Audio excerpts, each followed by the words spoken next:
Well, good morning, everyone. Welcome to the Allen Transit Board of Directors regular monthly business meeting. I'm Craig Sear, Chair of the board, and calling this business meeting to order. Let's have roll call. Melanie Bacon. Jill Johnson. Eric Marshall. Jenny Bright. Lance Norton, labor representative. And Jan, let's look at the record. Oops. Yeah, Janet, you're here. Can you hear us? She's Still connecting. Looks like, yeah, it's still connecting. She can probably hear. Well, we are going to let those connection issues resolve, and we're going to have to move forward. We have a very busy meeting. So is there a motion to approve the agenda? So moved. Second. Any modifications to the agenda? All those in favor of this agenda signify by saying aye. Aye. Aye. So we are now going to move into an executive session to review the performance of a public employee under the authorization of RCW 42.30.1101 G. Do you want to do the consent agenda first? Yeah, wait, look at the agenda. Where's the consent agenda? Let's skip it. It's down under You public. got public comment and. We got public comment, then consent, then executive session. Okay, No, one moment, please. all right, so we will, thank you. I'm hungry. So we're going to. Public, Craig, can you check move and to see public comments. what agenda Janet's on to make sure that we're all on the same one? I'm on it. Excuse me, I'm on the agenda that I got in the email for June 7th, 2024, beginning at 9:30 from Meg Hepner. It came in my email box. It was on my calendar. So Okay, Meg can so speak to that. Janet, the agenda that we have shows the executive session happening right now. I'm not sure why we're out of sync there, but we're gonna go ahead with the executive session. And apologize. So, Craig, for the benefit of the public, when will public comment and the open part of the meeting be, where's that appear on the agenda? The public comments occur after the first executive session, second session is done. We have two. We have a, We have a closed session regarding the bargaining agreement, and we have the performance of a public employee. so it could be as late as 10:30 perhaps, before Could be. public comment Could could be. begin. Did we do public comment? Let's do that. All right. So, on the fly, we've just made that change. So we are now, accepting public comment. This is the time set aside for members of the public to speak to the board about subjects of concern or interest or items not already set aside for a public hearing. Comments are limited to 3 minutes. Public comment may be ended or modified if the comments become disruptive and are not germane to the business at hand. Input requiring lengthier comment really are best submitted in writing. Are there public comments in the room? Yes, we have one online. There is one online, Joe Kunzler. Okay, Can everyone hear me? yes, you can. All right, Joe Kunzler here. Thank you for doing public comment for executive session. I do want to listen into the meeting today, the public part of it. As many of you know, I regularly ride Island Transit to watch all of Coopville flight operations, and I was somewhat of a watchdog at this agency a decade ago during the last financial crisis. Josh. Join the Uh, meeting. Well, that's nice, Josh. But like I've said, I want to say in the meat of my comments that I'm very concerned about the future of Island Transit. I'm hearing bits and pieces that the 2010s are calling again, and I wish we could tell them that we're not going to accept a collect phone call. I really want to stress to the board and for the board, the employees, the importance of Island Transit. That Island Transit be financially stable and that the staff follow the directives of the board that is supposed to represent the public to the agency. And my understanding is that things started to stray from that. And I appreciate the board's action over the past few months to address this. Because for people who can't drive because of disability or because they make a choice, in my case, disability, Island Transit is the only way to watch field carrier landing practices. And Island Transit is also a great way to get money from guys like me into Island County. So I really just want to stress to you the importance of Island Transit and keeping Island Transit fiscally solvent. And with that, I will yield the benefit of my balance of my time. Oh, and one last thing before I forget, I almost forgot. I'm so sorry. You need to designate a public records officer at the earliest available opportunity because my understanding is the current one is on leave. I could be wrong, but you need to make that clear and you need to do that soonest because that's required under state law to have a designated public records officer. So I'll leave you with that. Thanks. Well, thank you. And let me just reply to that. This morning I did designate the public records officer for this agency, and that'll be contained in my executive report. I did receive that email and I'm glad you called that out. Thank you very much. Okay. Is there a benefit to doing a consent agenda? Is there any other Oh, I'm sorry. Other public comment? Not that I can see. Any in the room, public comment? All right, seeing none, we are closing the public comment section. Shall we do the consent agenda or shall I just? Okay. I'll entertain a motion for the consent agenda. I make a motion to approve the consent agendas as presented. Second. Anything to pull off the consent agenda? All right. All those in favor, signify by saying aye. Aye. Opposed? All right, now, moving to an executive session to review the performance of a public employee. CW 42.30.1101G. We'll designate 15 minutes starting out. When we close, then we'll be going into a closed session likely. We will be going into a closed session. Yeah, we have closed session after the. And people shouldn't expect it to be 15 minutes. We will probably extend. Probably extend. So I'll ask our. Join the employees, meeting. Labor representative to step out of the room and then we have other business to follow.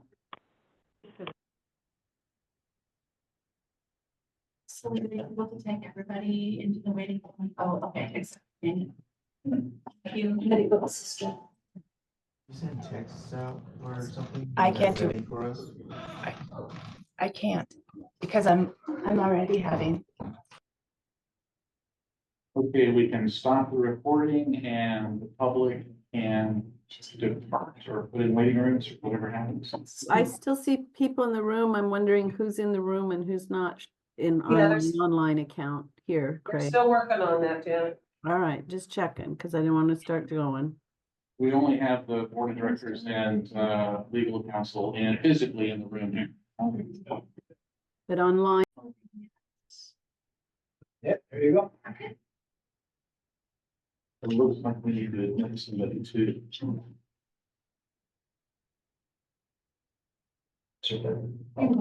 I can. All right, we are back in regular session and we are going to consider business item number 2. Resolution number 6-24 authorizing certain persons to sign warrants on behalf of Island Transit effective June 7th, 2024, and superseding resolution number 4-24. Join the meeting. You can turn to page 5. Come on in. Right. Page 5. There's a few people in the waiting room. She's letting them move. I'm gonna hit them in a minute. Page 4. Here is everybody in. You want me to leave the door? Sure. So. I'm gonna get back. Well, take mine. Okay, so We got enough. can I have a motion on business item number 2? I'm gonna talk about it or we're gonna just motion. Yeah, so before we make a motion, I would like to make a comment. It's, you know, I'm accustomed to getting a packet. So we can read through some of this stuff. I mean, I was really surprised to see the agenda and it's got this information, but we've got no supporting documents. We didn't get it till almost 9 o'clock last night. Is there a process that we could start to get these several days in advance so we have time to read through this and actually know what, when we get to this collective body that we are going to vote on? Absolutely. This was, we have been, I mean, here's the water, here's Craig and me, and we're. No, I understood, yeah. So, Yeah. yeah, it'll get normalized very, very soon, and Okay. I'm very sorry that it happened that way, but so ask the questions and. No, I understand why we're doing this when we have some people on there that we just recently approved that are not here currently, and so don't have an issue with it, but the bigger issue was not being able to, I like to be able to prepare for a meeting. Of course. This was an anomaly. Understood. Yeah. I just had a conflict of interest question I just wanted to make sure of. So if the acting individuals sign the warrant and then we approve here, like we approve warrants or they're signed, I just want to make sure that we've got the right checks and balances. I think it's dual signature, is that correct? Right, but it could be the two acting and then you would vote here. Do you recuse yourself here to vote? Oh, yeah, I think that might make some sense, yeah, okay. I Okay. intend to recuse myself from anything that is associated with me. Yeah, it's a little unorthodox to have. Yeah, So I'll make it a practice to, at least from the consent agenda where these vouchers would be. approved. that's fair. Yeah, we should do. It's Go ahead, Janet, finish your thought. So I had that same question that Jill did, but I also had just the question of, do we need 5 or we haven't had 5 in the past. If we had 4, and obviously Craig is the acting executive director, then we still have 4 signers and we eliminate that conflict of having two folks who have 2 roles, having the potential, again, perception, to sign at the same time. Why, Melanie, help me, and is there a reason that you feel like you need to be a signer, or can we clean it up just by having 4? I really have no personal feeling one way or the other, whether I have signing authority, Jen, truly I don't. The value of me doing it is that I'm here more often than Craig. Right. But, really, I mean, Paul or Dan could sign for stuff that I would sign for. I'm sure they would. I'm fine with not being a signer, truly. I think it just makes it a little cleaner. Not that I have any concerns, to be clear, not that I have any concerns. It's just, I had the same thought that Jill did. I always hate it when we think the same, Jill. It just means you're smart, Janet. Oh, that's entirely true. See. But it just, if you don't have an opinion, I would just have 4, because that's, I believe, what we've had in the past. So, yeah, another comment? Yeah, I have another question. Then I have a question. So we have policies that allocate certain signing authority limits to people. That's what I was wondering, if that's why we have these folks. Is there a limit to, if we took off the acting portions?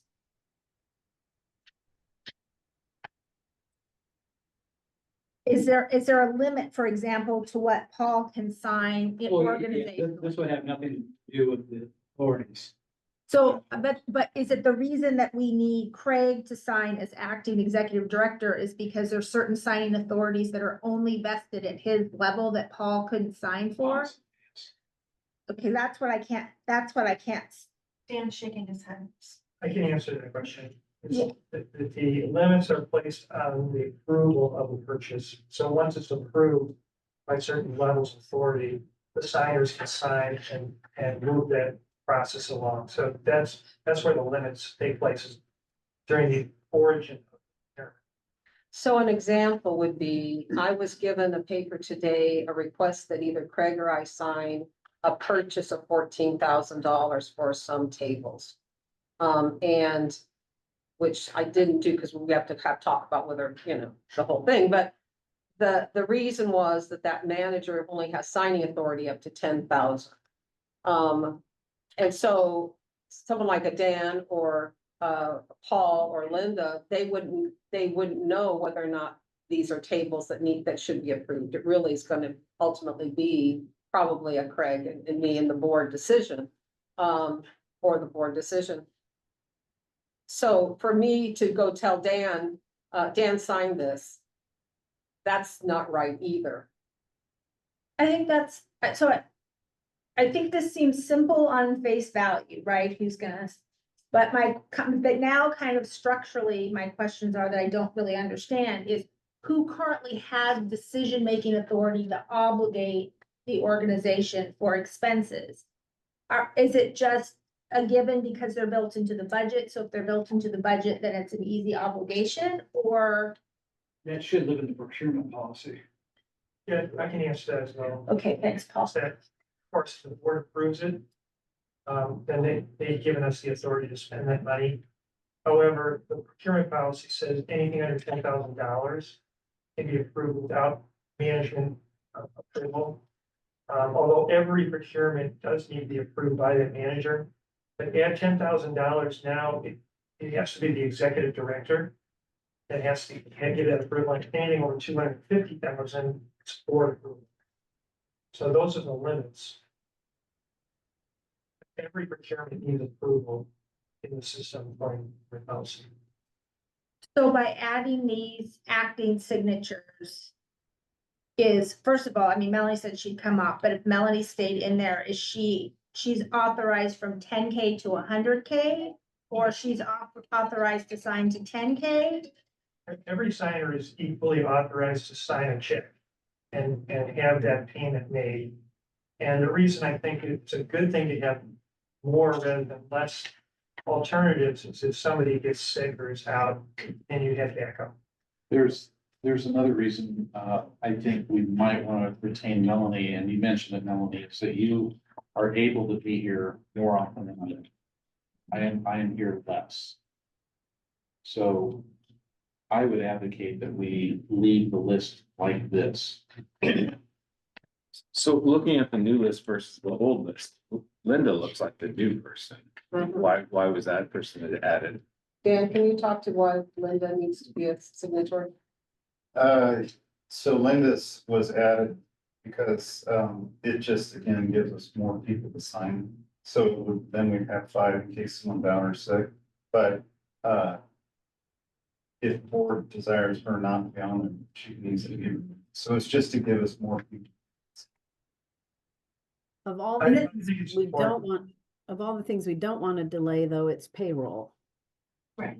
Yeah, I think it's important because she also was, you know, a lot of times former executive director was out traveling and another person could be out sick. Then we would have 2 people that could complete transactions such as benefit payments, which is what paid some, you know, Linda was involved with that. So it's just naturally good to have another backup person to just keep the ball rolling. That's it. We're gonna have to revisit this again once we have leadership stabilization. But this is just, maybe this is a vocabulary problem for me. This is just about who signs checks. It's not about who obligates the organization for expenses. I overthought it. I didn't understand the word. Well, the Sorry. Any The other, next one will get you there, Jill. Okay. all right, any other questions, discussion? So do we have a second on this motion? We don't have motions yet. I move to adopt resolution number 6-24, authorizing certain persons to sign warrants on behalf of Island Transit, superseding resolution number 4-24, effective June 7th, 2020. Second. Councilmember Marshall seconds. Any other discussion? Seeing none, all those in favor signify by saying aye. Aye. Opposed? Abstain. Melanie abstains, and I abstain. Okay. So that motion passed 4-0. 2 extensions. Okay. We are now moving on to business item number 3. Resolution now number 64, authorizing investment officers to act on behalf of Island Transit.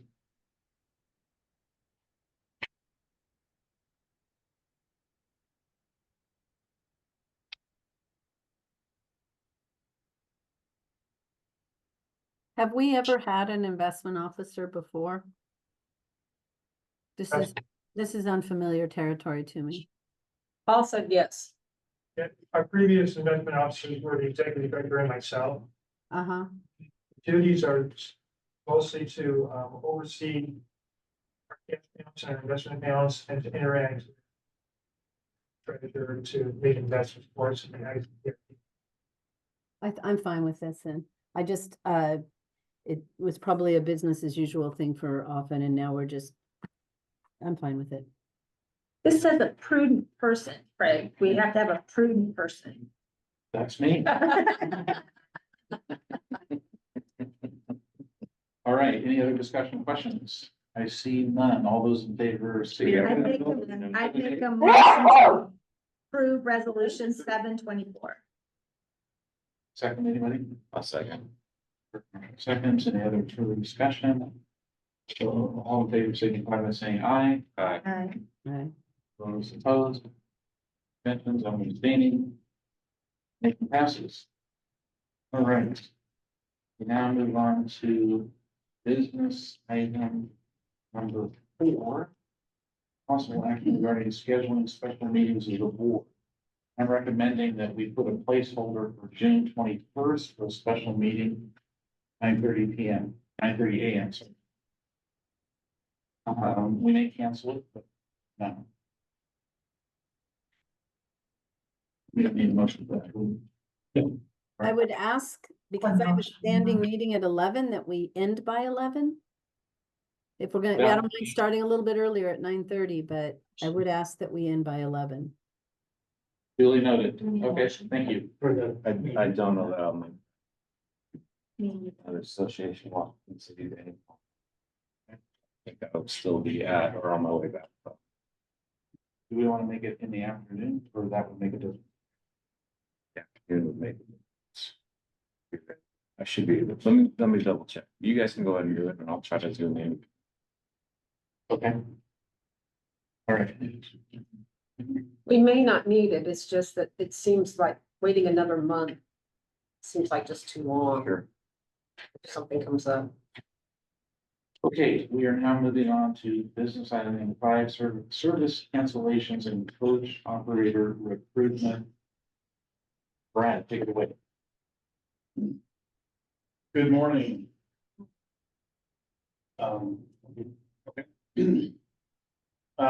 So recently, as you're all aware, we have had a number of service cancellations with Island Transit Fixed Route Service.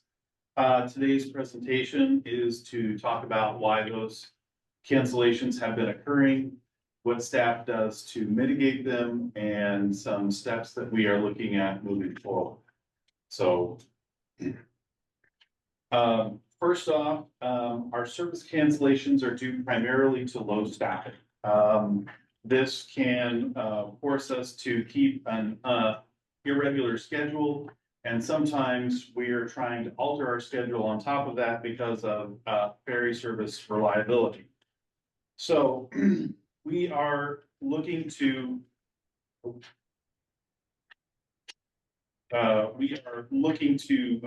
deal with a number of things that are occurring in our industry, and that includes a nationwide driver shortage that's going on with us. Many agencies in Washington State are being put in the same boat as us. We are cutting service with little or no notice.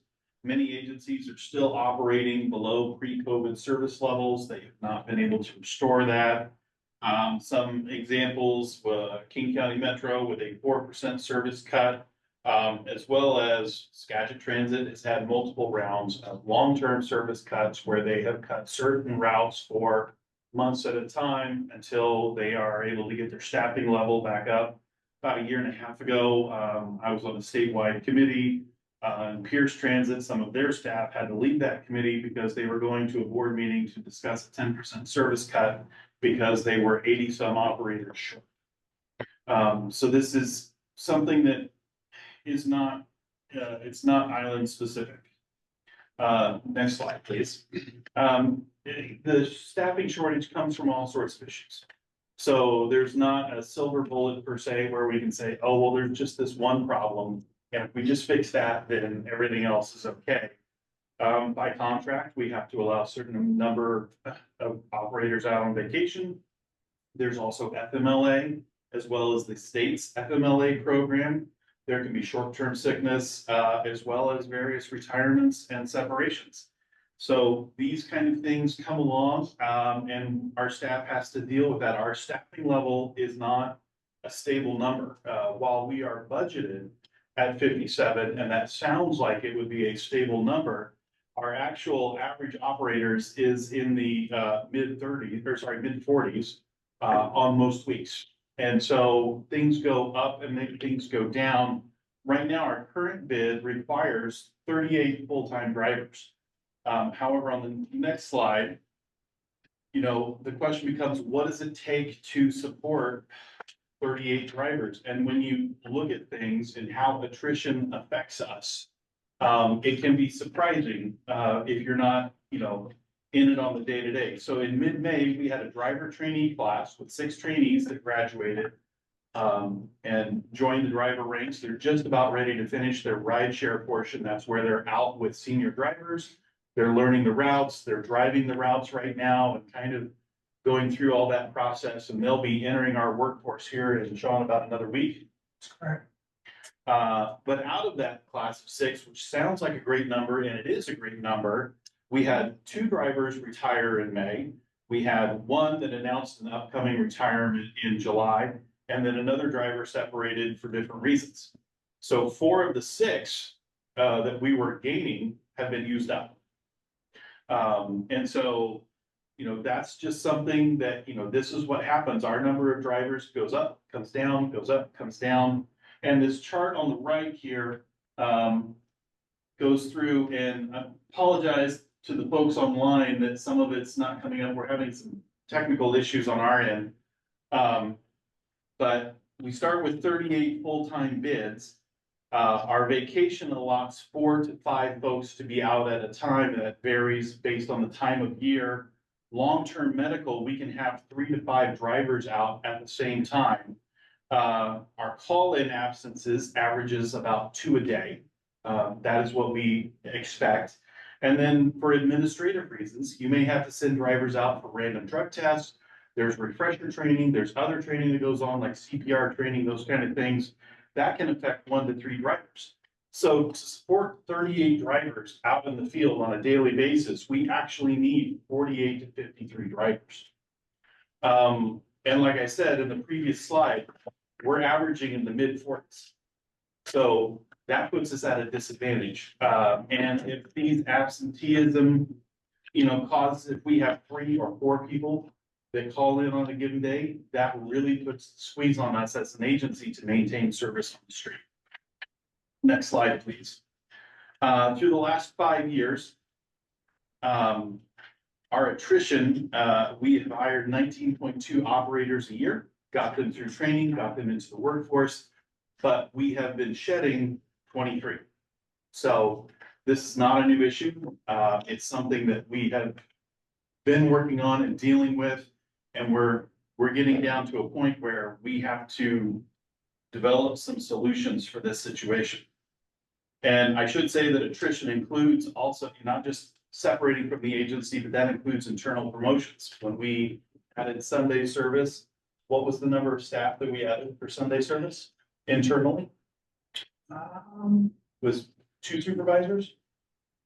Yeah, 2 supervisors. We also had then dispatchers as well to support. A lot of who we hired in-house staff, a lot of those come from. So, I mean, it's good things to do internal promotions, but when it comes to maintaining service on the street, these are impacts that we have to deal with. So, next slide. Our service reduction process here, you know, when we start going through and dealing with these issues, the first thing we do is we look for spare drivers. Who's not driving today? Then we start looking at extending drivers. So a lot of times if you have an afternoon shift goes down, you're starting to talk to all the morning drivers and saying, hey, can you give me a couple more hours?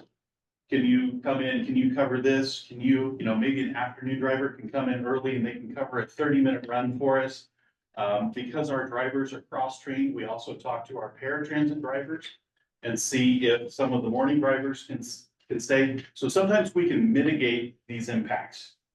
We also, are allowed by contracts to put our dispatchers out on the road to drive, as well as our road support supervisors.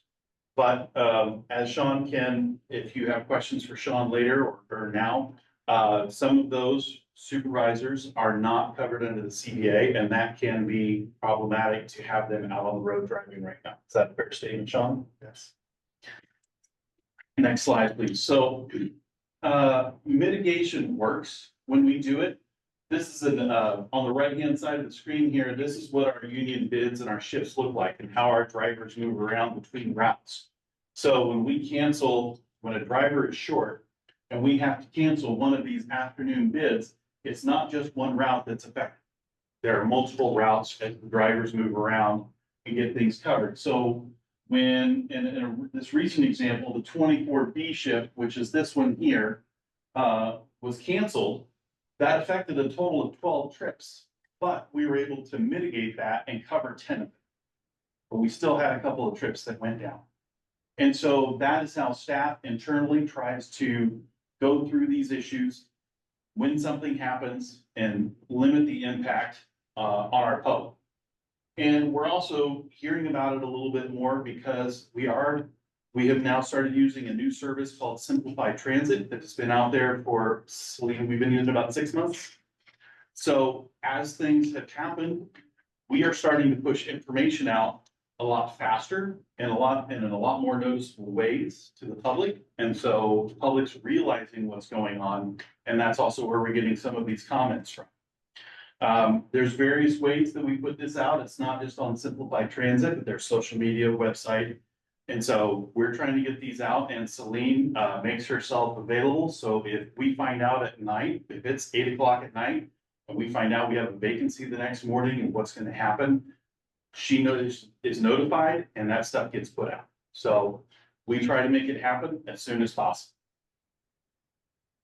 For operator recruitment, things that have been going on, much of which you may be aware of already, we do radio advertising, traditional ad placements, and we have done a number of pop-up recruitment events. These are coordinated by the outreach team with participation from HR as well as operations. We've done 8 so far this year. We have 3 more scheduled yet for the month of June.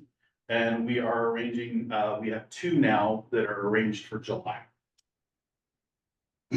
So this is something that we are going forward on. Our goal is 0 missed trips. Low staffing levels, make that a challenge on a daily basis, because at this point, missing 1 hurts.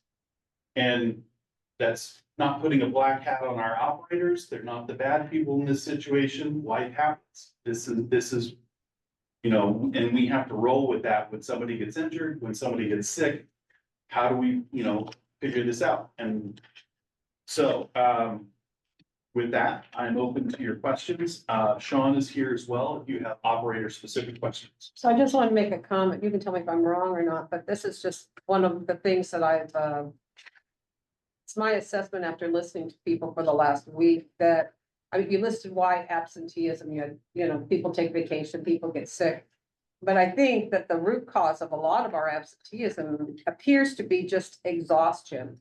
Because our people are working so much overtime that they're taking vacation or sick that maybe they wouldn't have taken if they just weren't so tired. Correct. We've been doing the Island Transit Maximized in stages over probably the last 2.5, 3 years. And through each one of those phases, you know, we've had to report that. You've noticed we put depends on staffing levels. And I can tell you at each one of those times we implemented a new service or something different. We've talked, you know, with the director about, hey, you know, this is tight right now. I don't think this is the best time to do it. Because if we do it, say we have no part-timers. Well, maybe we've got a couple of people coming on board, but they don't come on for 6 more weeks. Okay, let's go ahead and do it. So then that's how we've been, you know, able to do it. But people are, you know, our operators are outstanding. They do everything they can to keep the service going. But, you know, at some point, people burn out. Just burn out. Just can't keep working doubles and overtime all the time.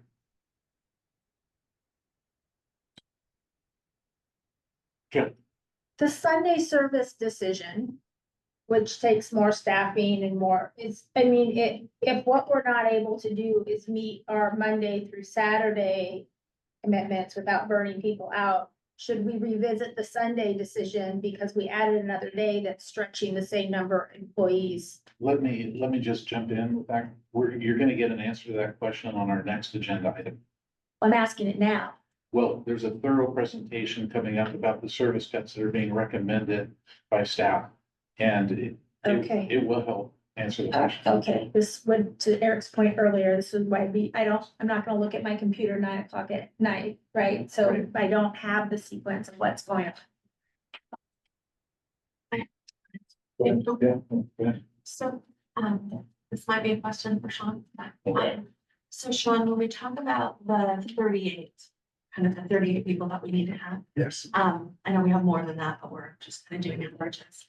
Can you speak to how many in total we have that are in a full-time disposition versus a part-time disposition? Yeah. And kind of how that affects and are those people in the part-time disposition by desire or is it because of hours? Can you talk me through that, please? So we have 38 full-time bids right now, so 38 full-time pieces of work.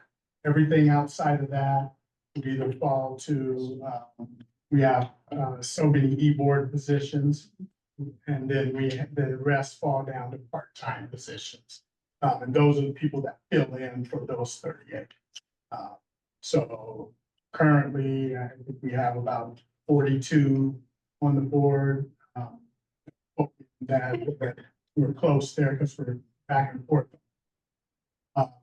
But, you know, for 38 full-time bids, we need like 15 part-timers to really be able to support what Brad was just talking about. Off on the calendar. There's even more than that I'm seeing creates an issue for us as well. But in order to cover them, at least, 15 part-timers just to cover those 38. Is that 38, include Camino Island or is that an? So that's just with, Mano has their own, structure. Mano has fewer operators. I can't recall off the top of my head how many full-time kids, There's 17 budgeted for, full-time. there's 17 operating Okay. budget. Yeah, so the reason I don't have that number in my head is because we're okay on Camino right at the moment. As far as how many, we need full-time versus our part-time.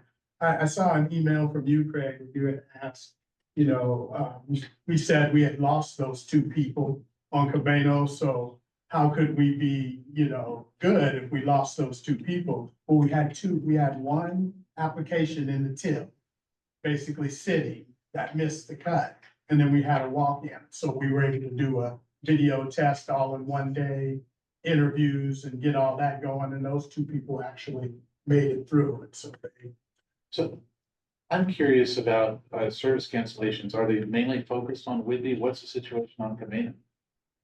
mainly focused on Whidbey right now.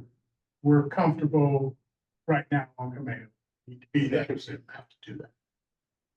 I'll follow up, Mm-hmm. sorry.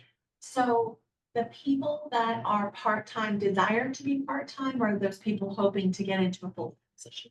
So they generally, the way it works, they come on part-time and they look to go to full-time. If you ever get a chance to come out to our video test, we do frequently asked questions to try to fill people in to see if they want to stay for the rest of the day and go through, the rest of the process, because it's a lengthy day.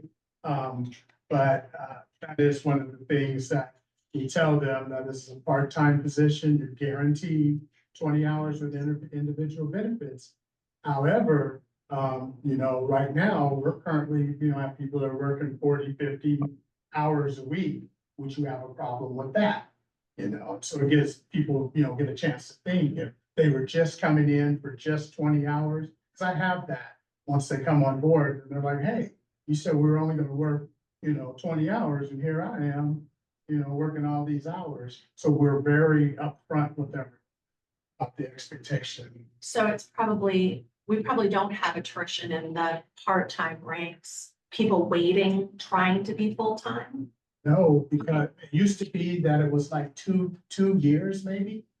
Before, and people ask that question, how long does it take before I go to part-time to full-time? It's another one of the questions that we cover. And I have people that come out and go directly into full-time. These last couple of groups come out directly into full-time bids. Didn't even spend any time on part-time. I have one last question, and I promise I'm done. So, like at 7 a.m. notification that 1B on a Friday of a holiday weekend is going to be canceled, does it mean that that decision was made simply because the impact on other routes would be too great to staff that? What does that mean? That means they probably went through everyone on the list. They went through the overtime list. They went through anybody who's available to work that. Maybe people that are off that day, they may have called them to see if they can come in. And they have a list, process that they're supposed to follow. And we get to the end of that list, there are times we have no one to drive. We may only have one supervisor on duty at that time, so we can't put that person out in the bus and not have anyone here, with supervisory responsibility. And we generally try to fill that with, represented work. Thank you, Sean. Any other questions before we move on to the next business item, which is very related to this? Okay, thank you, Brad, very much. Yes. So for this summer, staff was directed by Craig. And this is actually, item number 7, on the screen. But number 6 is, for the summer, in our immediate term, what can we do to try to stabilize the situation to reduce the number of cancellations that are happening? So, Sean and I met with his operations team Wednesday afternoon. We went through a range of options. We have developed a recommendation. That recommendation that we would like to do is to cancel the seasonal park service run that is operating right now. That is, it operates 7 days a week. It has an 8-hour schedule. That's roughly 1.5 bodies then, between the revenue time, and then there's also non-revenue time where you're doing sign-in, pre-trip inspections, those sorts of things. So that would save us 1.5 bodies. And then internally, we would like. Can you slow down a little? Cause I don't know what, when you say the park service run, I don't know what that means. I don't work here. I'm Okay. not trying to be rude, but you're talking to me like I got knowledge and Okay. I don't. All right, so right now, I'll step back a little bit. This is the second year that Island Transit has operated a seasonal route in Central Whidbey. And now this is what we call our Parks Run. It serves the various state parks. And it runs between those state parks between, I think it's South Whidbey. Can you give us the highlights on the stops? Coopville Ferry, Fort Casey, EB's Landing, and EB's Reserve. And it kind of goes back and forth amongst there all day for about 8 hours, 7 days. It runs Memorial Day to Labor Day. Thanks. Yes, thank you for that detail. So right now, we are covering this with a part-time person, but that pulls basically someone who would be a spare driver, or 1.5 spare drivers that uses up their time, because we have to manage employees based on the work week. So if we use them 8 hours on Monday, then that's 8 hours we don't have on Wednesday or Thursday or Friday. So that's how staff looks at managing time when it comes to drivers. So this service right now, last year, it was a low performing route. I think it's safe to say it was our lowest performing route for the year. Currently, we're operating about 2 riders per day for this service. So we believe that cutting this and freeing up that 1.5 FTEs will give us a little bit of leeway and it'll have the minimum impact to the public because it's not a service that's currently being used. In addition to that, the other thing we would like to do is permission from the board to contact the union to do a bid. We recently, at the beginning of May, started a new bid. So we have to give notice to the union under the CBA that we are going to do an additional bid, and that's a roughly 30-day process. So, and that would change some internal shifts. So those are our two recommendations. So the seasonal service would continue until July 8th of this summer. And then at that point, it would be discontinued. And those, Also, I have a feeling, there's a component where you see the cancellation come up every day and it's 24B. What is 24B? Staff was able to go in and kind of absorb 24B into different shifts with canceling the Clinton commuter. And so our ones will cover that particular area. And so we're able to absorb that and save a person from that as well. So we're actually cutting it, but we're still, you know, just putting it onto different shifts. So that's also a benefit that we're excited about. So instead of seeing that, you know, pop up as canceled all the time, we should be able to manage that. So you are currently operating though, as though there's no 24B right now. No, so we're running 24B, and then if we're short, that's the first, well, you'll see the park service come up canceled first, and then next, you should see 24B. The reason they pick 24B is because it's the least disruptive that we think to the public. And it's not all over the place. It's not 10 one day up north and, you know, something down south. It's kind of, you know, that if I ride these routes, these could be in jeopardy. And we hope that all of this is going to mitigate that through the summer, because we have some other changes that we'll present to the board for September. So I think Janet St. Clair has a question.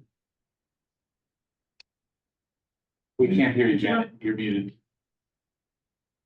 Janet, you're muted. I am not muted anymore. Thank you. I appreciate the what you just said, and because it appears to protect our transit dependent population as the higher priority to get them to their jobs, the things they need to do, over much as, you know, we love the idea of a green tourism, have that travel on the one part. I hope as we think about this, we think, and you guys know our riders. I mean, that's what I appreciate about you, that we prioritize our transit dependent population that need to get to work or get to doctor's appointment or get to school or all of those things.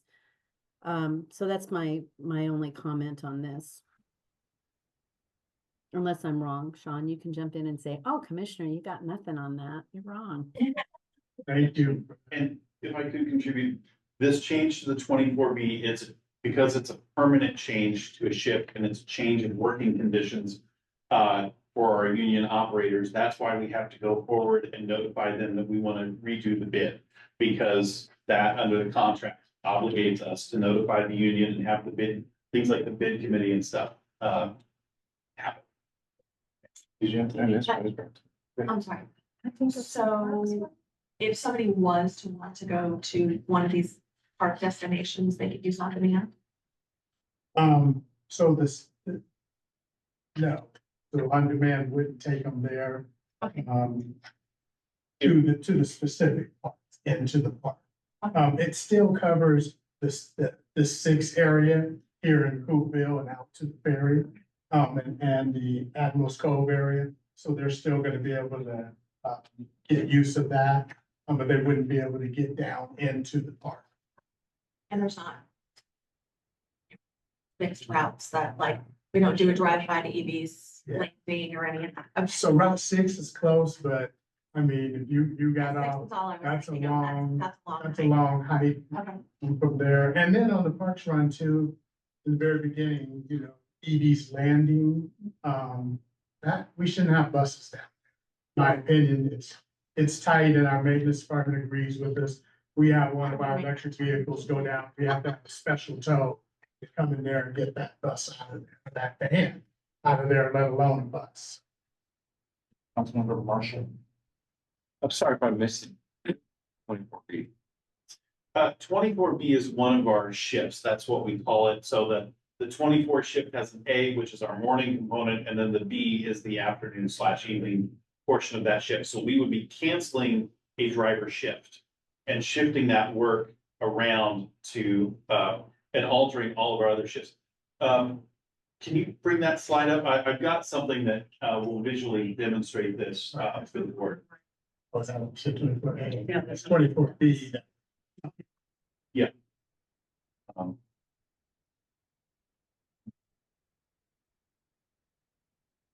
So while that's coming up, Sean, 2 riders for the day. Service change them for the parks route within 8 hours worth of driving. We'll move 2 riders.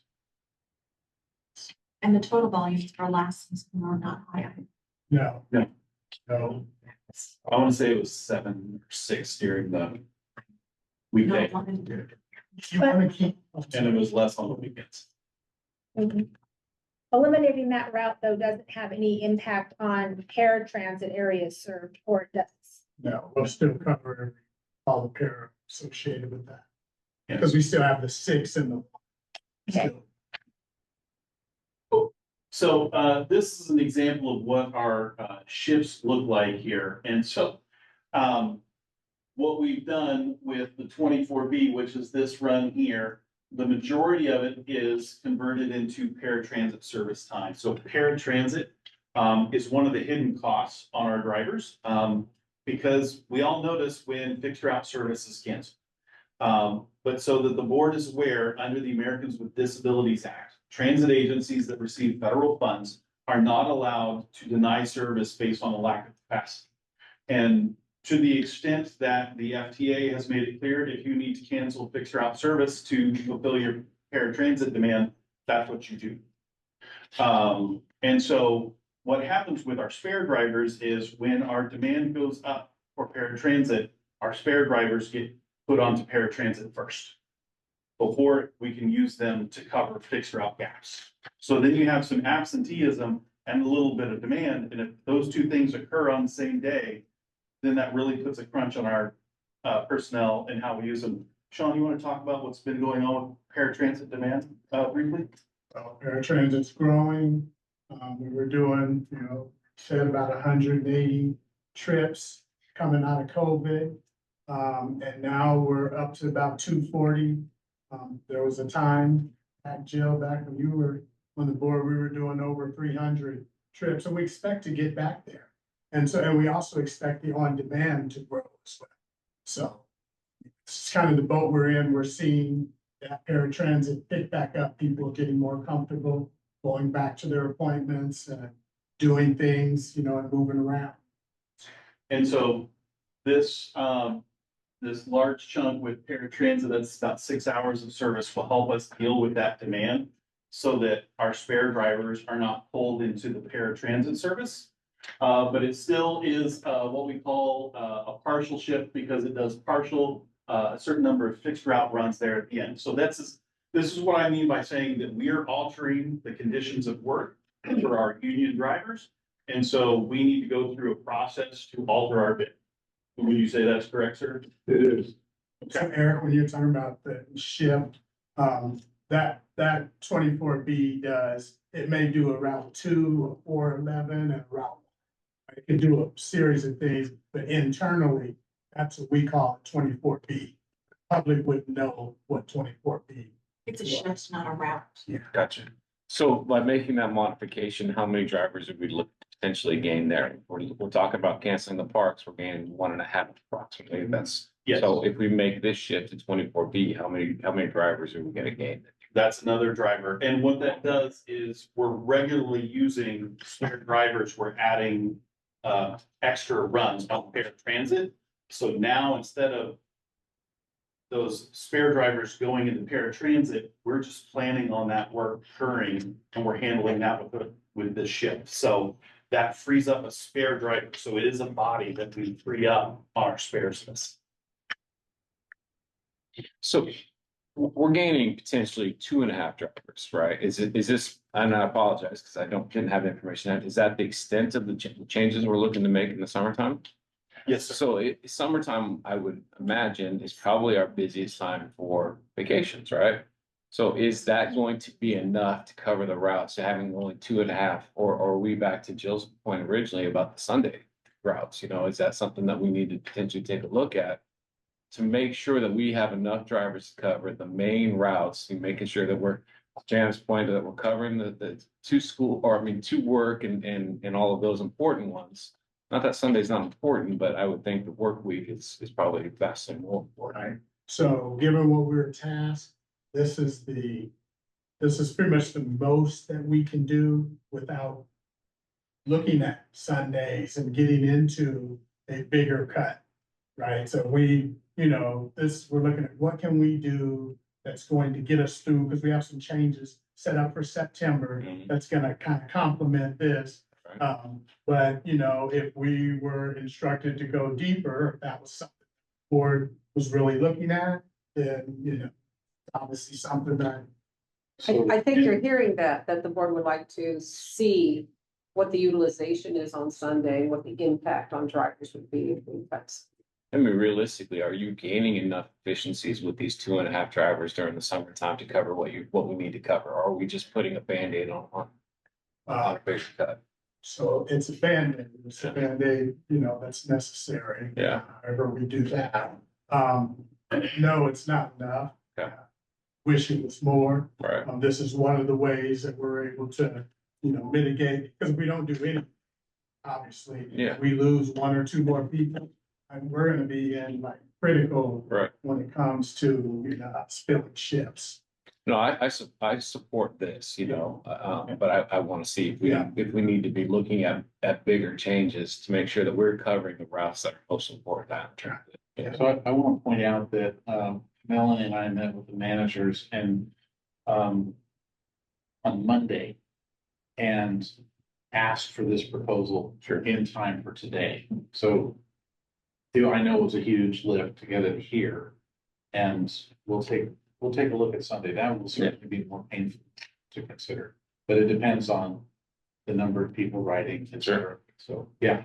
Well, and I would say that, if we do want to start cutting service, which is certainly on the table, there also needs to be a public outreach piece. Part of why we're recommending what we are is because the effect on the public is at a minimum. So if we do want to look at canceling Sunday service, that may be for our September change, because we should go out and have a conversation and get public comments back. And we just had some meetings about September, but we could certainly go out with the outreach team and have more. That's something we're going to have to hear on. And the other piece of this is driver recruitment. That's the other unknown, is how many drivers are we going to be adding in the summer? So crystal ball's not good on this. So it's 2.5. We're trying to. I'm sorry. So it's 2.5 with taking this route plus the 2 that we have coming in from training. Okay, so we'd be. We weren't even gonna mention the 2 from. Okay, I'm doing math in my head. If we got. So are there other questions before we? I wanted to go back to the Sunday thing. I'd like to have the analysis done by our next meeting, not like when we get to it. I'd like it to be done.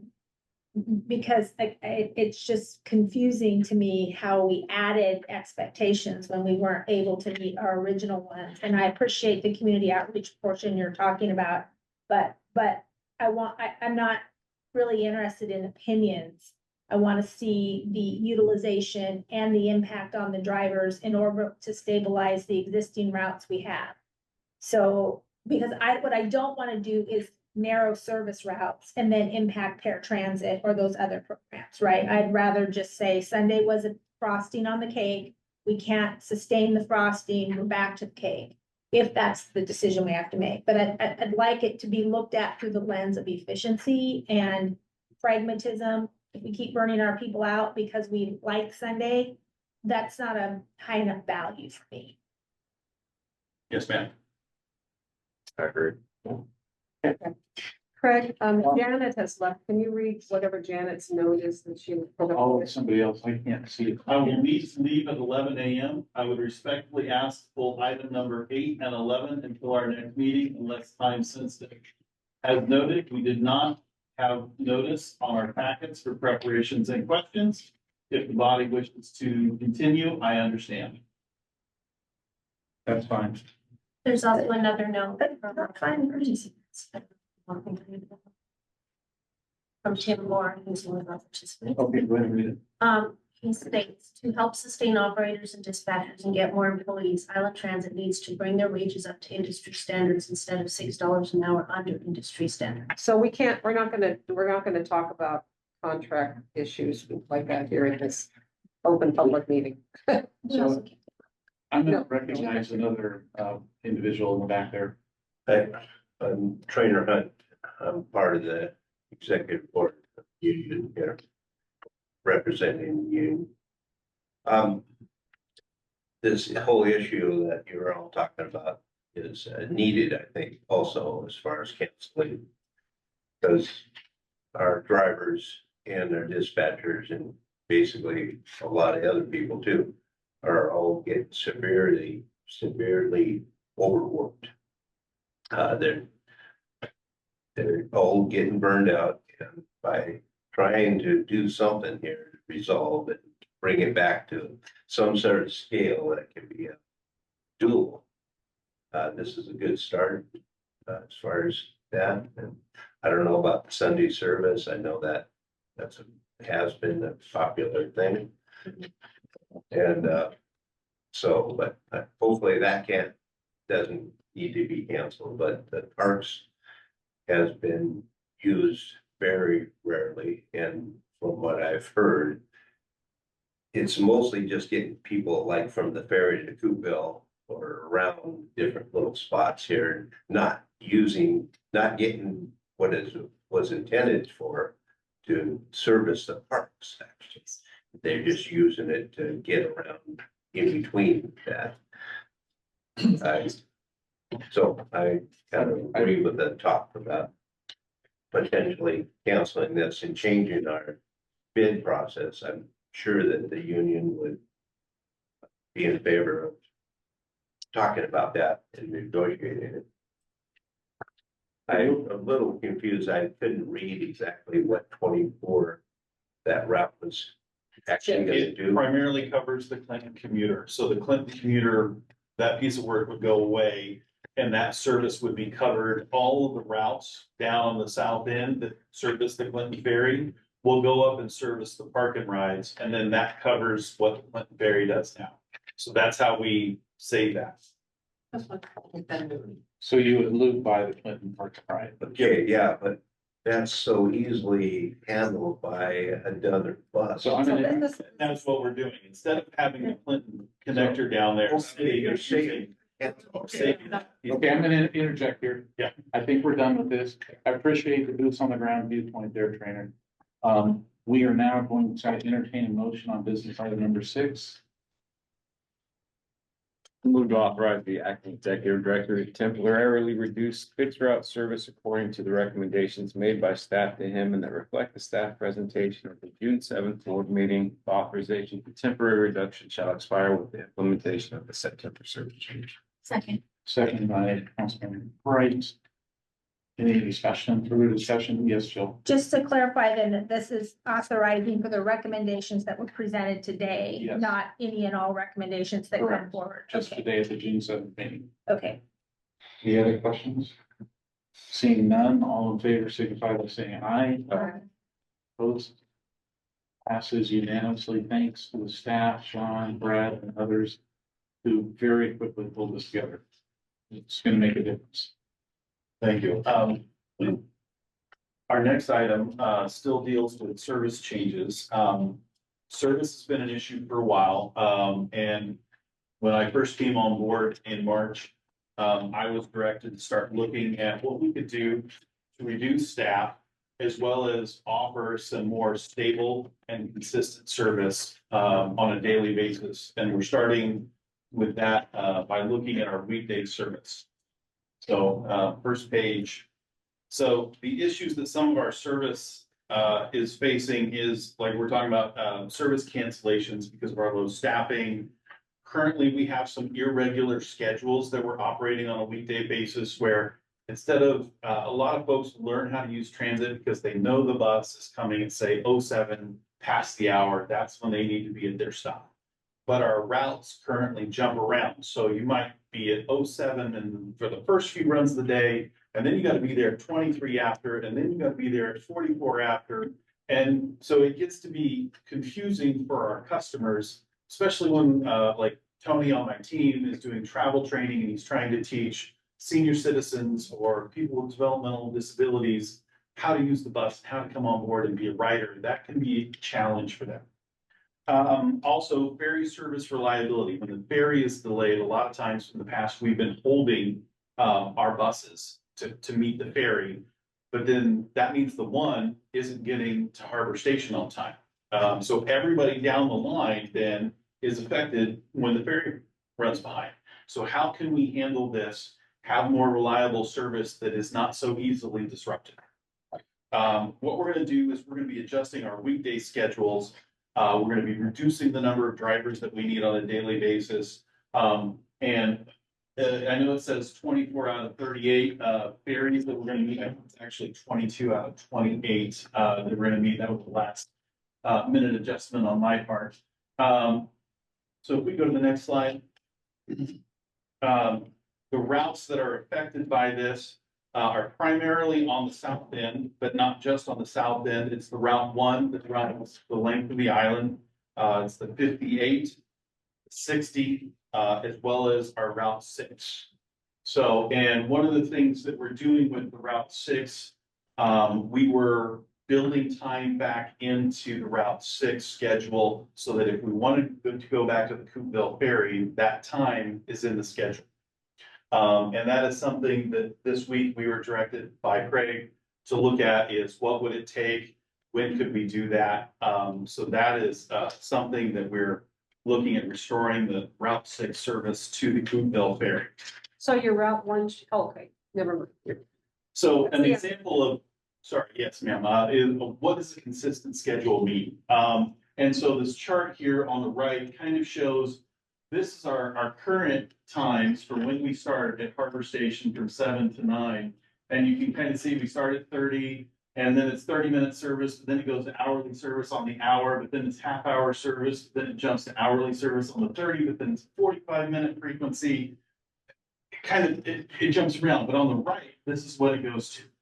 And it goes to hourly service throughout the day. And even though we have one peak run at 3:30 to help meet with the ferries, because that bus comes down and it meets the 5 o'clock ferry, you know, then it's the same number of trips. So we're not reducing service.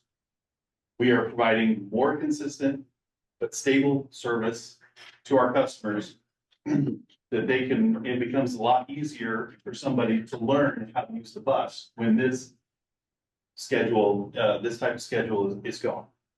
Next slide, please. Island Transit is short staffed, as we've covered. The schedule that we're putting out for September would reduce our needs by 2 drivers. So that's 2 FTEs. So in September, that is also when the Parks route was scheduled to end. So when we started working on this, we looked at September's gain really of 3.5 drivers. But now we're going to take that Park service out. But we can operate our year-round service with 2 fewer drivers, but offer more consistent and reliable schedules. I wanted to make sure that the union member and the drivers present understood that this is not about layoffs because we don't have enough drivers. So when we say we're reducing drivers, we're actually reducing the number we need on a daily basis, but not the number of drivers that we need overall. So we have stability there. We're looking for them. So requiring fewer drivers should reduce cancellations because that gives us 2 more spare drivers we can call on a daily basis. And so hopefully that helps us when we're adding to people that are on the overtime list looking for more work. Next slide. So we're looking at better service to the ferries. So part of this is we have the Clinton connector down there that is down there, and it's a lot of times it's just sitting and it's waiting on ferries, if somebody's there and if they're not, and we could really handle this with other routes. And part of offering consistent service, and I know our board chair has run into this, is the buses that go down to the Clinton Ferry were on demand or on request for a lot of things. So if you wanted to go to the Langley or up to the park and ride, some of the buses, you could request the driver make a deviation, but others you couldn't. And it got a little confusing even for when we have substitute drivers. And I believe there was an instance where a substitute driver told you that they wouldn't deviate when they actually could deviate. So what we're going to do is all of the routes will visit both park and rides when they depart the Clinton Ferry service on every run throughout the day. It's easier for the drivers to understand because they do the same thing then on every run and not have to remember that, okay, well, this is the 1 o'clock run, not the 11:20 run. And I do something different. It's consistency that's built in for both sides to learn. And so on the right side, we need 22 out of 28 ferries from 6 a.m. to 7:35. And those are the only ferries that we don't meet. And we really couldn't meet those ferries without adding in extra service. And of course, part of this exercise is to reduce the number of drivers we have on a daily basis, not add. Of course, that is subject to change by the board. And it readily identifies where in the future we could do service expansions. So question, every ferry after 3:05 PM that arrives in Clinton will have a bus that. Correct. And the Route 60, we're going to be giving them some instructions because the Route 60 has a 20-minute layover, break and rest and recovery time at Clinton Ferry. So we're going to instruct them that if they get a request from a passenger to run up and hit the park and rides, even though it's not their scheduled departure time, to go ahead and do that because it's a 4-minute. And I realize that like we're trying to be consistent, but we also want to be convenient. And so when riders get off the ferry and they get on and the driver tells them, well, yeah, I'm going to leave in 20 minutes and they know where their car is. It can be very frustrating for our customers to have to sit on the bus and wait for 20 minutes. We do want to give them a convenience where we can. Next slide, please. So we have held 3 public meetings on this. We had, I think, a total of 7 people attend. The comments directly related to the service change were positive. They did say that they wish the Route 6 would go back to the Coopville Ferry immediately and instead of just building the time into the schedule. Comments not about our service change was a request for additional seating and shelters out at the bus stops. Also, the wait times for on demand are too long because we have a 2-hour headway. And so they want that reduced. That was a comment that came in. And there was also some gratitude and a thank you given to us for the service to the Haven. That was something that came up a couple of times, I think in 2 different meetings. Beyond that, I am open and available for your questions. Sean and I can hopefully come up with good answers. Can you talk about, because somebody mentioned the Coopville Ferry, can you talk about our service to and from Coopville Ferry? Yes, currently, the Coopville Ferry is serviced by the on-demand zone, the Zone 6 on-demand. The Route 6 was full. We have talked about adding potentially subscription trips into our on-demand service so that we could have one run in the morning to maybe meet commuters who are looking to get to Whidbey Health as they come off of the ferry, and then another one in the afternoon that's just built in to run them from Whidbey Health and down so that they don't have to try to do that 2-hour call. What if they forget, especially if they're in healthcare, things come up that demand their attention and it's easy to forget to make that call at the right time. So if we have subscription trips, we can kind of see what the demand is. But we did in our schedule for the Route 6, build in enough time to go down and visit the ferry. Should the board authorize that? So Brad, I've never heard the word subscription used in a board meeting, I don't think. So can you describe what that means? Absolutely. It's a term from our paratransit service. So if we have a paratransit client who works a job from 8 to 5, what they can do is they can call in and set up a subscription trip that occurs. So they don't have to call in every day and make the same reservation. They can say, I want a subscription trip. I want to get picked up at 7:30, dropped off at my work at 7:55, and then they can set up their afternoon trip as well. So then it's just there. They don't have to call in and continually make that. And that reduces call volumes for us. It also gives us a certain amount of business on a day-to-day basis that operations use to build around routes because they know they're going to get it. Then all they have to do is call in and make a request to cancel trips when they know that they're going to be sick or on vacation or those kind of things. And because we commingle on demand with paratransit, we can do a subscription trip because the system's set up to handle that. That's kind of what we use when someone says, well, I don't have phone service or whatever to be calling in every 2 hours ahead of time, or that's inconvenient for me. Well, then we say, well, let's get you in touch with someone if you're going to work or something or appointments, and let's go ahead and get you those subscription trips set up. Get your reoccurring trip is what we call it in-house. That's probably what you're used to hearing. Yeah. It's a reoccurring trip. And so if you know you're gonna be going every Monday, Wednesday, Friday, we get you set up. Once it's set up, it's done. You don't have to do anything else but show up, but you do have to call in if you're not gonna be there for that trip, or else it'll fall under our no-show policy. Another good example is our dialysis clients. They're going on a regular basis into dialysis to get treatment. That appointment usually stays the same for them, and so then they can make consistent arrangements with us. So I guess on that, on demand, the challenge with tourists, et cetera, that are coming across, a lot of them don't know that they need to have the 2 hours. And so they get to the other side and then there's no bus for me and I would have to wait 2 hours. I know that there's some challenges there. The reoccurring trips, I like the idea of that. The only, again, for cancellations, when you're talking about healthcare, it could be a last minute thing. Yeah. And it could be less than an hour. So it is potentially going to impact because of variability. We said we would review those if it was something like that. I don't want them to get Out of penalized. the ordinary, that we would review if, They're if saving they're a gonna lot. be penalized. And the outreach team is gonna reach out to Would Be Health and try to talk to those employees that are impacted by the lack of service ferry and see when those would be good times to schedule those trips for those workers. Yes, ma'am. Why wouldn't you just suggest that they use the van pool, right? If you're able to schedule up a consistent route, why wouldn't you tell Woodby Health, get your people on a van pool, they get off the ferry together, they go to work together, they park the van.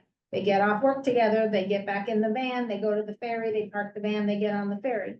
I don't need an answer today, but why are we thinking about using fixed routes to solve a problem that van pool solves?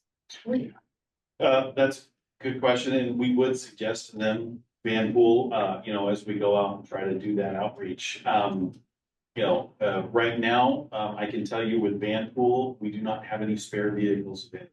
So that is something that I've been addressing with the board chair. Recently, through the reorganization, van pool has come under me instead of human resources. And so as I'm talking, as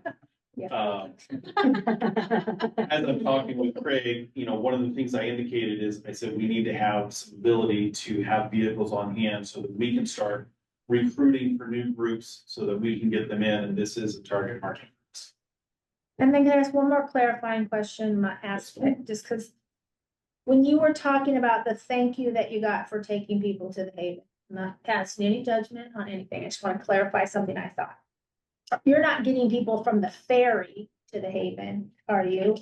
No, ma'am. This was just somebody that said, I know people are out there using, I've seen them on the one. And, I think it's really great that you guys are transporting. Because I pushed back a lot on that perception that we were picking it. So I just wanted to clarify that I did not mishear what you said. And I did. So I'm glad I clarified. Yeah. Thank you. So I just want to add a comment there. I was on the number 1 northbound coming up to Island Transit from Bayview. And first early, like it was 6 a.m. or whatever that run is, 6:30. And we came up to where Haven gets on, and 20-ish people walked onto the, sorry, Usually at least 28. 28. 28. The driver said. So 28 people got on. That was an impressive number of people. I felt very proud of Island Transit. That we are there for that population and those people. They're grateful. And I was grateful. So, Yeah, I just wanted to clarify that we weren't picking them off from the ferry off island and bringing them to our shelter. That was the misconception I was trying to clarify, because that's what Yeah, people say, understand. and that's not what you said. yeah. So that's what I wanted to understand. Okay, so do we have action here or that's? No. Yeah, This this is- is just information. Yes, Yeah. we are going to continue receiving public comment, anything that the board would like us to investigate. Between now and then at the July 12th, meeting, we will come back and ask for formal permission to enact the, September service changes. Okay, thank you, Brett. If someone, did I hear you say somebody's gonna do outreach to Newbie Health? Yes, ma'am. Okay. My team. So I just think it would be helpful to understand, to Jill's point, is the variability in schedule so great that band pool would not be a solution, or would it be? I think that there's a lot of unknowns because of the way that their shifts are scheduled. Okay, think, Brett. So we are going to, I suggest we skip business item number 8. No, No, so I don't have it in front. What is this? I think. I don't know, but it's the principal. Oh, yeah, no, this is important. We do have to talk about vehicle challenges.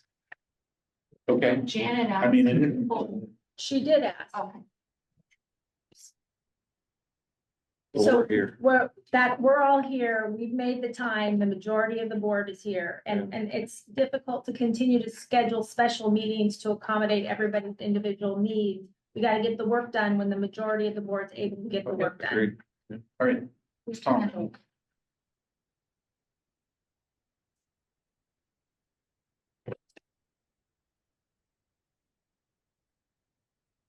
Hi, thank you, board, for allowing me to speak to you today. I'm gonna go over some legal challenges, that we've been working through, here. And I'm gonna try to keep this brief, by the way. I know we've been here for a while. I got 2 issues to go over, so I'm gonna try to hit the high points. So as you know, in the past, the board has, directed us to get zero emission vehicles. And so we've worked really hard on finding suitable options for that. One of those is the option for paratransit vehicles to be a battery electric option. And you can see examples here. These are actually what the layout is for these vehicles. And we've bought 2. We have 2 of these vehicles currently. We have 9 more that we have spec'd out and we were authorized to purchase. And we haven't ordered them yet because of some pretty big issues with the 2 that we did purchase. So those were Lightning Heat Motors. Beginning of the year, that company went under. So now we have to move on to a new vehicle, which we decided was going to be the Ford E-Transit, as it provides, it's essentially the same vehicle, the same overall profile. So as you can see, we have an issue with seating on these vehicles. Currently with the electric vehicles, you can only have 1 person in a wheelchair and 4 seats. And with our side, we do have a side lift option. And if you don't have any wheelchairs, you can have 8. We're really constrained by weight. Let's see. So as you can also see up there, we're behind on our ordering of vehicles. This is across the board. It's not just our full-size buses, it's paratransit vehicles. And a desire that we've worked out between myself and the other team members here is that we'd like to really focus on getting vehicles that this is for fixed route. This vehicle is used for repair. And this style vehicle is actually the one that we each agreed on would be a good suitable option. So That's why we're looking at these types of vehicles.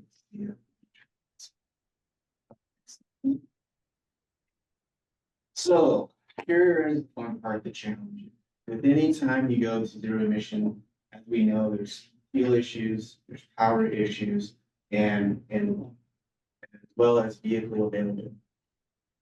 Our big challenge here is that we are island. We're an isolated location, and so it's a lot harder for us to utilize services and infrastructure that the mainland has more access to. Especially when it comes to electricity and power. As we know, Whidbey Island, we lose power constant. And so we're constantly using our generator here in our homes, I'm sure. So currently we have 2 chargers that we have been able to install. And they actually, when they're working, they work great.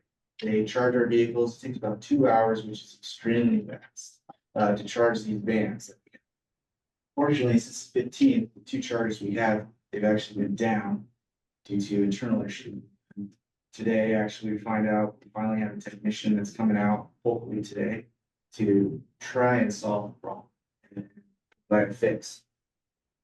This is an inherent problem with electric fleets in general. This isn't a new thing. This is a known quantity. The vehicles tend to, the chargers, unfortunately, tend to have a hard time maintaining themselves. Whenever you have a lot of power running through systems, complicated systems, they easily can have some pretty big and severe malfunctions. So right now, I would say we'll probably be able to get our other 3 chargers that we do own installed, hopefully within a year from now. Our real block right now is that we need a larger transformer for our facility. We're operating our 325 kVA transformer.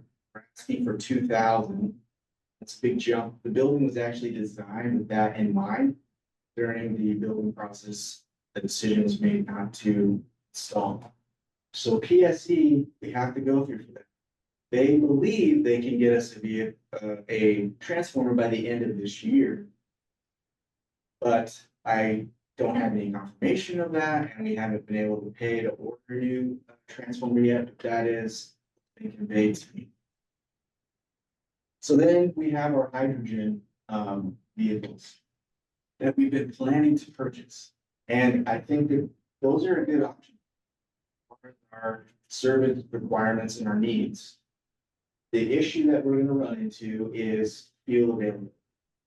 So right now there is a contract that we're able to piggyback on that Community Transit has, but it's for gaseous and drop tank service. What that is they come out with a mobile refueler, drop a tank, essentially a trailer, they drop it here with tanks in it that has gas. You fill up, and you usually need to get about a new tank or a new fill up on daily or every other day, because it doesn't provide as much. Our plan for the future is to build out, as you guys know, hopefully, remember, we are going to be building out a permanent storage tank that will be able to take in a liquid hydrogen. That's our plan for the future. But until that comes online, if we do end up getting vehicles early, our only choice is to do the temporary. So things to keep in mind about the hydrogen. We can only get gray hydrogen, which there's different colors. I'll always say the 3 that are well known. It's green, blue, and gray. Green hydrogen is made through usually electrolysis. It's supposed to be as 0 carbon producing as possible. Blue is a little bit more dirty, so if you're using a lot of electricity to make it, so and you're burning coal to provide that, that's dirty. Gray is generally methane reformation, which is the smokestacks are burning off fuel, and they're retaking and capturing that heat and then creating. And that's what we have available to us. Again, the only place that we can get it really is in California, and they have to truck it up to gas. And as you can see here, the cost to us roughly would be $40 a kilogram. And that is including the transportation costs. The hydrogen itself is about $8.60. We currently pay roughly $3.14 for diesel, and $1, I think it's $1.30 for propane, because we do have some propane vehicles, and then unleaded is a little cheaper. So just to give you a comparison, and it is essentially a 1-for-1 gallon versus kilogram, because that's how it is measured and used for power in those types of units. Now, as I say in the bottom, as we get liquid hydrogen and we're getting bulk and deliveries are only once a weekish, the costs most likely will go down, but at this time I don't have any, I wasn't able to get any value. Next slide, please. So with all the fun trouble we have and the challenges, we've tried to come up with some recommendations that will benefit us, be able to allow us to continue our service, because I know that is a major concern for everyone. If we were to get these electric vehicles and these vans that are mentioned, we would most likely have to have double the amount of drivers to be able to operate them efficiently, as they only have about 100-mile range. And currently, if they use them for repair or whatever, it's about 40 miles to Oak Harbor and back. So that's kind of what our planning department would be looking at. So one of our recommendations here, as you can see, is allow us to purchase, or the option to look at these hybrid or plug-in hybrid vehicles, not just for the para vehicles when they become available, but also for, as we look at ride share and as we look at our bus purchasing as well. Hybrid vehicles have been shown to produce 50 to 75% less CO2 emissions than its regular counterpart, which is pretty significant. I know it's not zero, but even with electric vehicles, you still produce, there's a carbon footprint towards that vehicle. Allow us to build up our infrastructure. That's one of our major issues right now. If we can go, I believe there's a path forward, but we have to have our infrastructure in place so that the vehicles can operate when it comes to electric. Same thing with hydrogen. We need to have feasible option in place that we can sustain. We can still meet, like I said, we can still meet our zero emission goals. We can still reduce our carbon footprint. We can still look to the future and get zero emission vehicles. And there's a way to do it. In the next 5 to 10 years, hydrogen is looking very promising. The hydrogen hub is been awarded a lot of money, and we should have some supplies in the next few years. And it's just getting started. But before then, we have aging vehicles we need to get purchased. So if we could get some different choices to allow us to look at different things, that would be good. So I want to ask a question. I remember a conversation with you about the advertised range of those electric vans that was purchased, and it sure as heck wasn't 100 miles. Correct. So the dealers, as to what we've found in the industry, we've heard from other places, is they definitely oversold what they said they can. And it's not coming out on how it's supposed to be. That's partly why they went under. And of course, they told everybody, we're great, we're doing great. And then pretty much January 1st, it went down. So is it accurate? Do I remember 200 miles? Was there advertised? Yes, that was what they said. Now, I'll say this, that is with not in a para configuration. So we have a para vehicle, it is gonna get less. So we were hoping and banking, or at least estimating, we get between 120 and maybe 150. That was our hope. Now with these, with the other option, if we went with Ford Transits, they do have this one here that you have in front of you. It's an 89.9 kilowatt battery. That's an upgrade from their old batteries, which are 64 kilowatts. That advertised range is 120. That's with none of our para stuff in it. So that's why we have to buy an added battery pack when we get these electric vans, because the hope is that will actually bring us up to whatever the advertised range would be.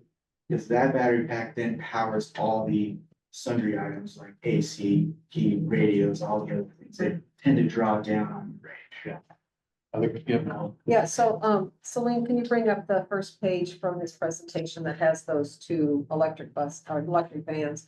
So I just wanted to, so Craig and I have talked quite a lot with the team about this. So we have a contract, and tell me if I'm mistaken here, Tom, but we have a contract that we are being asked to sign and we have a grant. We have a grant to purchase these 9 electric vehicles. You're not gonna find bigger tree huggers than Craig Sear and me. I mean, honest to God, I mean, we're all about that. But for me, and I think you'll speak to Craig, for me, it's just not a good use of tax dollars, whether we have a grant or not, to purchase 9 electric vehicles that are not going to be able to do what we need them to do. The technology is just not ready to go to total zero emissions yet. I think it's a wonderful vision. I want that vision, but we have to be practical and realistic about we have to serve our customers, but our customers are not just the people who ride the vehicles and that we drive around, but our customers are also the people who pay the taxes. So I agree completely with what the team's recommendations are, which that temporarily, what we start looking at for our immediate purchases are hybrid vehicles rather than these electric. And the other issue is that, and you can address this, Brad, the electric vehicles cannot hold more than 7 people, and there's certain funding things that we get. You have to have more than 7 people. So I can explain that. Yeah. So the 7-person, that's for share, and that's for reporting for that. For ADA, for these ones here, yes, you can only get 8 people if you're not gonna have a wheelchair occupant. We would have to plan ahead, but the vehicle still is able to take a wheelchair. If you have wheelchair occupant in this configuration, you can only have 4 other riders. Because you have to include the driver, because there's weight. Now, I'll say, we do have a gas version that we can get of this vehicle. It is roughly $70,000 less per vehicle. So we're looking at $141,000 per vehicle. It's kitted out fully as a parent, same configuration, although we do now have the option to add more seating along the side here. So you could get 6 to 8 riders with 1 to 2 people in a wheelchair. And the seats can fold up on the side, so you can still have some movement inside. So that is our recommended option from our team that we worked on. So I want to say that, yeah, you mentioned briefly, but this extends to rideshare as well, where we had hoped we could be purchasing electric vehicles only, but there's a federal requirement of 7 seats. And so I, anticipating this discussion and anticipating the board's response to it, I asked Brad and the rideshare team to expand their evaluation to hybrid SUVs. So I just wanted to say that. Yeah, and we looked into that from the maintenance house. There's essentially one right now on a state contract, Tesla Model 1, with an added, you have to pay extra to get that option. Or you can go e-transits. Those are your 2 options for. So is it accurate, Brad? Can we can That's fully electric. Well, yeah, it comes down to Buy America. So when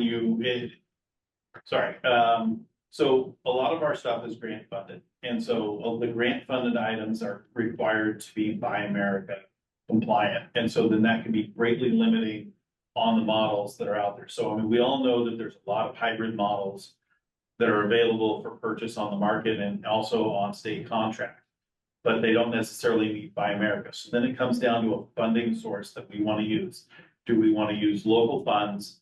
And then that opens up the number of models that are available for us that may be easier for our customers to use, but we have to recognize we can't use grant funds for that. So it's all out of our pocket. So that's the trade-off that we'll work on and, We have more research to do on that, now Yeah. that we've got another direction that. That and Tom, isn't our grant available to cover the cost of the gas powered in addition? Yes, so as far as the grant goes that you mentioned, this can actually, we can request and let WashDOT know that we actually need to alter this, the type of vehicle that we need. Most likely, they will be fine with it. This grant originally started out as medium-sized buses, cutaway buses, right? That were diesel powered, and then we request change it. So we just need to let them know, find out what they say. I believe they'll probably. Yeah, go ahead. So just to be clear, so the hybrid consideration is for gas, electric, not hydrogen. Hydrogen electric is something, it is, that is. Yeah, because I remember previous conversations around hydrogen. Where the issues were really around cost, safety and availability, which is obviously what you talked about today. And So, that's still the case, the availability of usable hydrogen that we have access to. and so did you mention earlier in the presentation, it's the Ford e-vehicles that you're looking at, or are there a So number? for the transit, if we were gonna go with a fully electric, that's the one that we would choose to do. There's one or two other, brands out there, but way that they're configured and how we work to keep. We also need to be able to do the maintenance on our vehicles. And the problem with these electric ones is we can't do the maintenance on them. Yeah, on these vehicles, for the non-bus vehicles, we are not allowed to do any work on them other than change the tires. Change the brakes, that is because we have like Ford, Tesla, I think it's a safety issue on their end and liability. Because if we go and start monkeying around with their systems, and the tires catching fire, you know, they don't want to be liable. Tom, would we be, if we got this in the gas version, will we be able to do the maintenance on those? Yes, we would. And as well as buses, we currently have a couple hybrid buses right now, we can work on them all day. Same thing with fully electric buses. This only applies to cars, vans, non-bus vehicles. Yeah, Brett. Oh, and I did, so that the board is aware, we are looking to work with, partner with other public agencies for the 2 electric vans that we have now. So that we can maybe charge out in one of the municipalities, so that we can extend the life. The goal or the hope there is that we can put our vehicles out. One vehicle is in service, the other is fully charged and waiting. And then as the drivers need to swap, they can bring in the vehicle that's low on charge, start charging at a partner agency and take out the van that's fully charged. And then we can keep those vans in service. Because right now, if we have to drive out, let's say we drive to Oak Harbor, that's 15, 17 miles. And then 15, 17 miles back. So now you've used up 30 miles of your 100 miles. So how much are you going to be in service in Oak Harbor before you have to turn around and come back? So we're trying to look at avenues where we could partner on either the south end or the north end, so that we can reliably use these vehicles out in town. As part of our build out, at least from a facility standpoint, we can own property that allows us to do this. It's much easier. And pathways. And so do have plans for some would be a place that we do that right now. We don't currently have a very good option in Oak Harbor that we would need to. So the motion then is to replace 9 all electric vehicles and authorize the purchase of gas powered vehicles. Is that correct? Believe so. Well, I'd make that motion. And those contracts. I move to authorize a request to Washington State Department of Transportation, Public Transportation Division to amend contracts PT D0339-01 for 6 all electric vans and PTD 033701 for 3 all electric vans to gas fueled vans. Second. as well as direct staff to investigate the purchase of hybrid vehicles for. That's the not in my rideshare. motion. I'm just amending it to include. Well, you gotta get a second, because my motion was what I read and the second was what I read. So the motion is for 9 gas to authorize them. You can investigate all you want. That's not in my motion. My motion is to, Okay, so we have a second, right? Is there a second? I seconded. Would you object if I amended it to include rideshare vehicles so that we can do that all in one motion? These vehicles are. I mean, we might as well make it for all On vehicles demand and para. These are on. to demand include and rideshares, van pools. Are those part of these, are these part of these contracts though? Yeah, I think this is just line item. These are specific to contracts, right? And so, I'm not opposed to any investigation. I'm just saying in these grants. I think we just need to Authorizing the purchase. authorizing the change of the scope of these particular right, grants. these are two very specific grants. Turn it. Okay, any other discussion? We have a motion second. Any questions? Seeing none, all in favor, signify by saying aye. Aye. Opposed? Passes unanimously, 5-0. And I think this conversation is an example to the board of why we're thinking we might need to meet more often. This is the kind of conversation that wouldn't have come to the board previous, this level of detail. And Craig and I feel that that the board needs to be involved in these conversations. This is a board decision. Yeah, so let's continue. Thank you for that. That's true. Thank you. Do you have an item, Tom, the seed farm? Yes, Well- sir. You, Do we have time to, we have to have lunch for the board? It's up to the board. Do you want to take a break and have lunch or no? This is our last item, right? We haven't even talked about the next step with the executive director and what our plans are with Right. regard to leadership in this organization. Right, I can be quick if you want. This one's a happy one. 2 minutes. Go. Okay, so 2 minutes. We would like to enter a deal with, Department of Natural Resources, Washington, to agri-release the seed farm, the seed orchard that we purchased. They will maintain it. They will then farm the seeds as appropriate.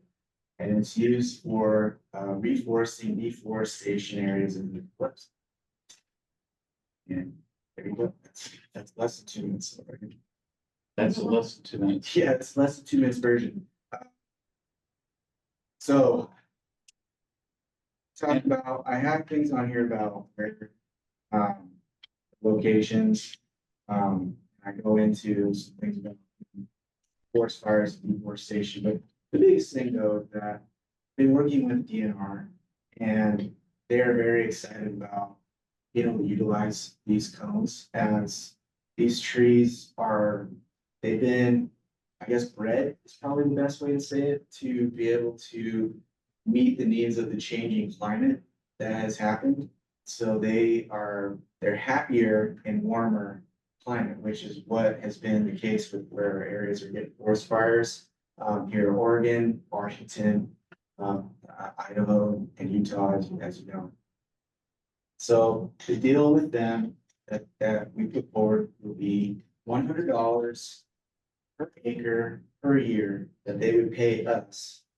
These, with the knowledge that northern section of the property, you would at some point in the future pull back due to our expansion needs and our, we talked about. And they're aware of that and they're fine with that. They would maintain the property, they'd make sure that the trees are being harvested correctly and everything will be done just the way it's essentially been done through where. Questions? Yeah, let's read the share motion. Yeah, we needed to talk about this because now that we are farmers, there is harvest that is necessary. And so we need to approve harvesting in some manner. So that's why we had to talk about it. And there are trees right now there that they are gonna be needing to get harvested this within the next couple months. And they're not getting. When you say harvested, you mean cut down the tree? No. You're talking about the seeds. Yes, Seeds. the cones on the trees, it's an orchard, think of it as an apple orchard. So when you harvest the apples off the orchard, this, you harvest the seeds from, or the cones from the trees. Yeah. I learned more about these trees than there are these, the guys that are, as part of this program, they're very smart, and very tree guys, so it's been interesting. Lance has a question. Yes. So as I understand it, this would make happier trees and no forest fires. I wouldn't say no forest fires, but it does replace lost acreage or lost forest. It's all for reforestation. Yes. That's exactly.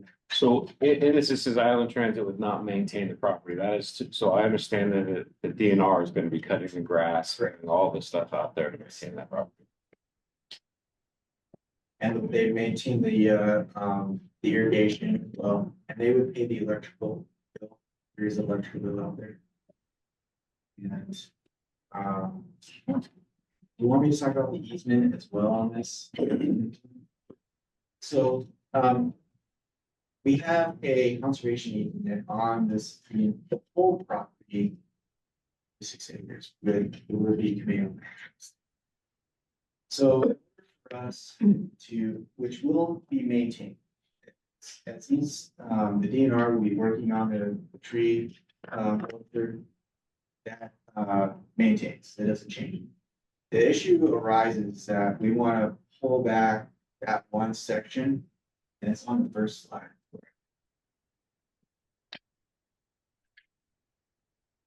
I don't know if you can see it very well, but I kind of made it blue there. This would be the area that we would potentially pull back the easement. Require some lifting on our end and with the would-be land trust. The option right now is that we pull that back starting next year, start the process. So that would be, you have to do a an appraisal would have to be done on that section. We would have to pay for that. We'd have to pay for the amount that the appraisal comes back as. Then we would pay to move that easement essentially and place it somewhere else. And we would pay for the whole process over again. And the thought right now is that PRI, which is the street here, that's where the easement would go as of right now. That's what has been sort of committed. And they're going right. They've been working on this, and they're expecting that.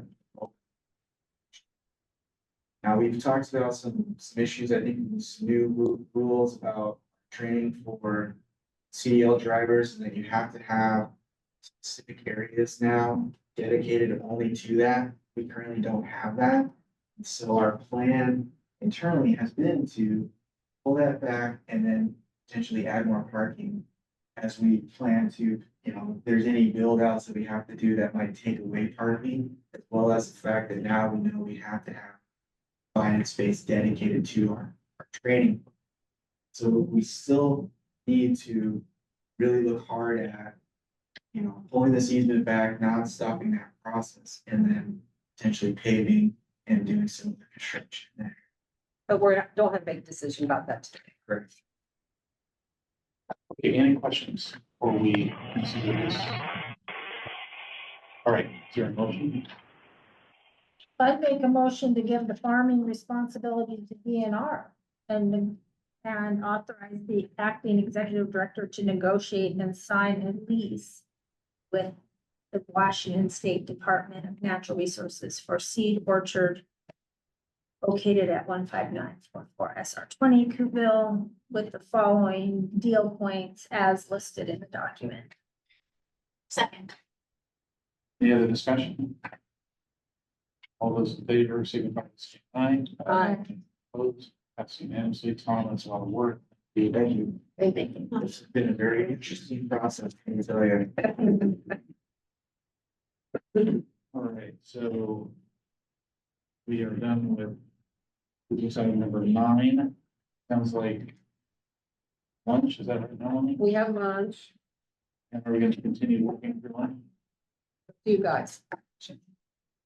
We also, oh, are we gonna, Are we gonna have an option for people at the very end of the day, Tom, to take a tour of the seed farm if anybody wants to? Yep. We talked about that. But at the very end of the day, we have golf carts. If you wanna go and look at the seed farm, we can do that. But that's at the very end of the meeting. I won't be able to do that, but I would like to do that. Yeah. That'd be interesting. okay, well, let's break for 10 minutes. Get lunch and Sure. convene here quarter after, and we'll have, the director's report, finance report, and then we'll talk about it after. We'll see you at 12.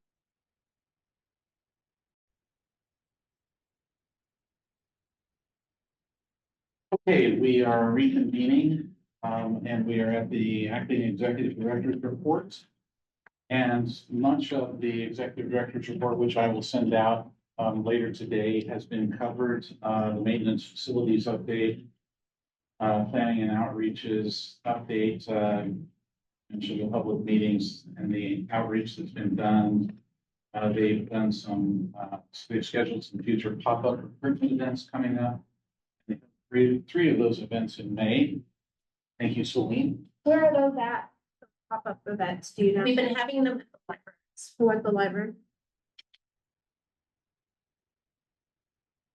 So, financial updates, Paul is going to be providing that in a minute, so I'm gonna tell you our ridership numbers, have increased to a total of 13% from 2023 to 2024. Expected to increase over Memorial Day.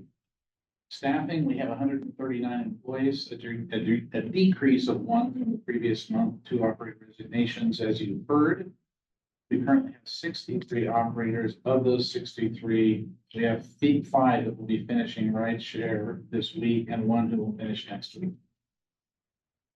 63, of the 63, we have 2 operator trainees. So trying to keep our heads above water there, as you've heard. Interesting, we will receive about $95,000 from our vehicle auction, the 2024 vehicle auction. 2 of the 18 vehicles were not sold, so they'll be picked up. Terry's Corner Transit Center staff support facility, we again have no update there. We continue to wait for final approval from WASDOT and the completion of their evaluation for the airspace lease that they're requiring. And I don't understand that issue. I'm gonna need to understand that more. What was it again? Apparently, we have to lease the airspace. And like I said, I don't understand this issue. I'll get an update on it From who? from WASDOT. Okay, we heard about the seed orchard. There's no update on South Liberty Transit Center. We have 29 active rideshare groups, van pools.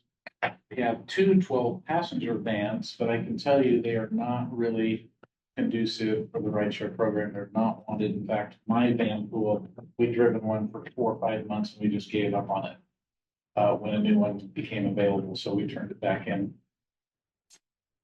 Mark Vance. What was wrong with it? And what kind of van was it? They're huge. They're long and big. They're hard to park. They're the sedan, the minivans that we have are much easier to drive. You're limited in your parking at Boeing with them because there's like 1 inch of clearance going underneath the building. It's just very uncomfortable. They're long, so they're hard to park in the tight areas. And that's a common experience according to Stacy. Not many people want to drive. Okay, the bus rodeo, the international bus rodeo, Mark Vance represented Island Transit and he won first place this past week. I got to hand out the awards. I'd heard about bus rodeos before. They're a thing to watch. There were judges spread out all over the parking lot. There were rulers that were measuring the distance from the front bumper of the bus to the cone. They had to stop within 6 inches of the cone without hitting it. And the closest was 2 inches, and that was all recorded. There were judges that were on the bus. Paul Aaron was one of the featured judges on the bus, evaluating what posture of the driver and something else. Oh, it's also, the ride, you know, like whether you swaying too much right to left or whether they're too, the stops were too abrupt. Yeah, And then we were keeping time. They had to do it under 7 minutes, so they got lost. yeah. The amount of specificity on the scoring was incredible. I really invite everybody to attend it next year. So that's agency-wide, and the rest of this is about Melanie and me and what we've been doing, and I hope you'll pay particular attention. We had 2 all-hands meetings last Friday, one at 9 a.m., the other at 2 p.m. to update the staff on the reasoning behind the leadership changes. And also just, you know, a bit of our vision for the future and reassurance, you know, that we're here to make Island Transit the best agency that it can be. And I definitely got a lot of feedback, and Melanie, good on you for scheduling those so quickly. That was a great thing. Yeah, and if the board members would like to listen to, they're recorded, you can find them on the website. So if you want to watch what we did. Yeah. And thank you, Celine, for doing that. So, one organizational change that I made, this past week was to reorganize the rideshare department out from under HR and put it, reporting to, Brad. Brad has experience setting up an in-house van pool program in, at C-Link, I think it's, or C-Transit down in Vancouver. And that was enough, and plus the really intensive planning that's going to be, that rideshare is going to need to research the right vehicles. The hybrid vehicles now, I presume. So there will be more reorganization. What's that? There'll be more reorganization coming. I'm looking closely at information technology and relocating IT away from HR. Reducing the scope of HR, I think you've got enough to do in HR acting director Bacon. So some ideas about that, and I've received some input. I met with IT this morning early. We've had two manager meetings that, you know, direct reports to the executive director. One last Monday where I asked the staff to prepare briefings on that you received this morning to reduce our service. And as you can see that was beneficial. We clearly made progress, I think, as an agency this morning and in this board meeting, providing relief to our drivers and stabilizing the service. So I'm really appreciative to Brad and Sean for their quick action there.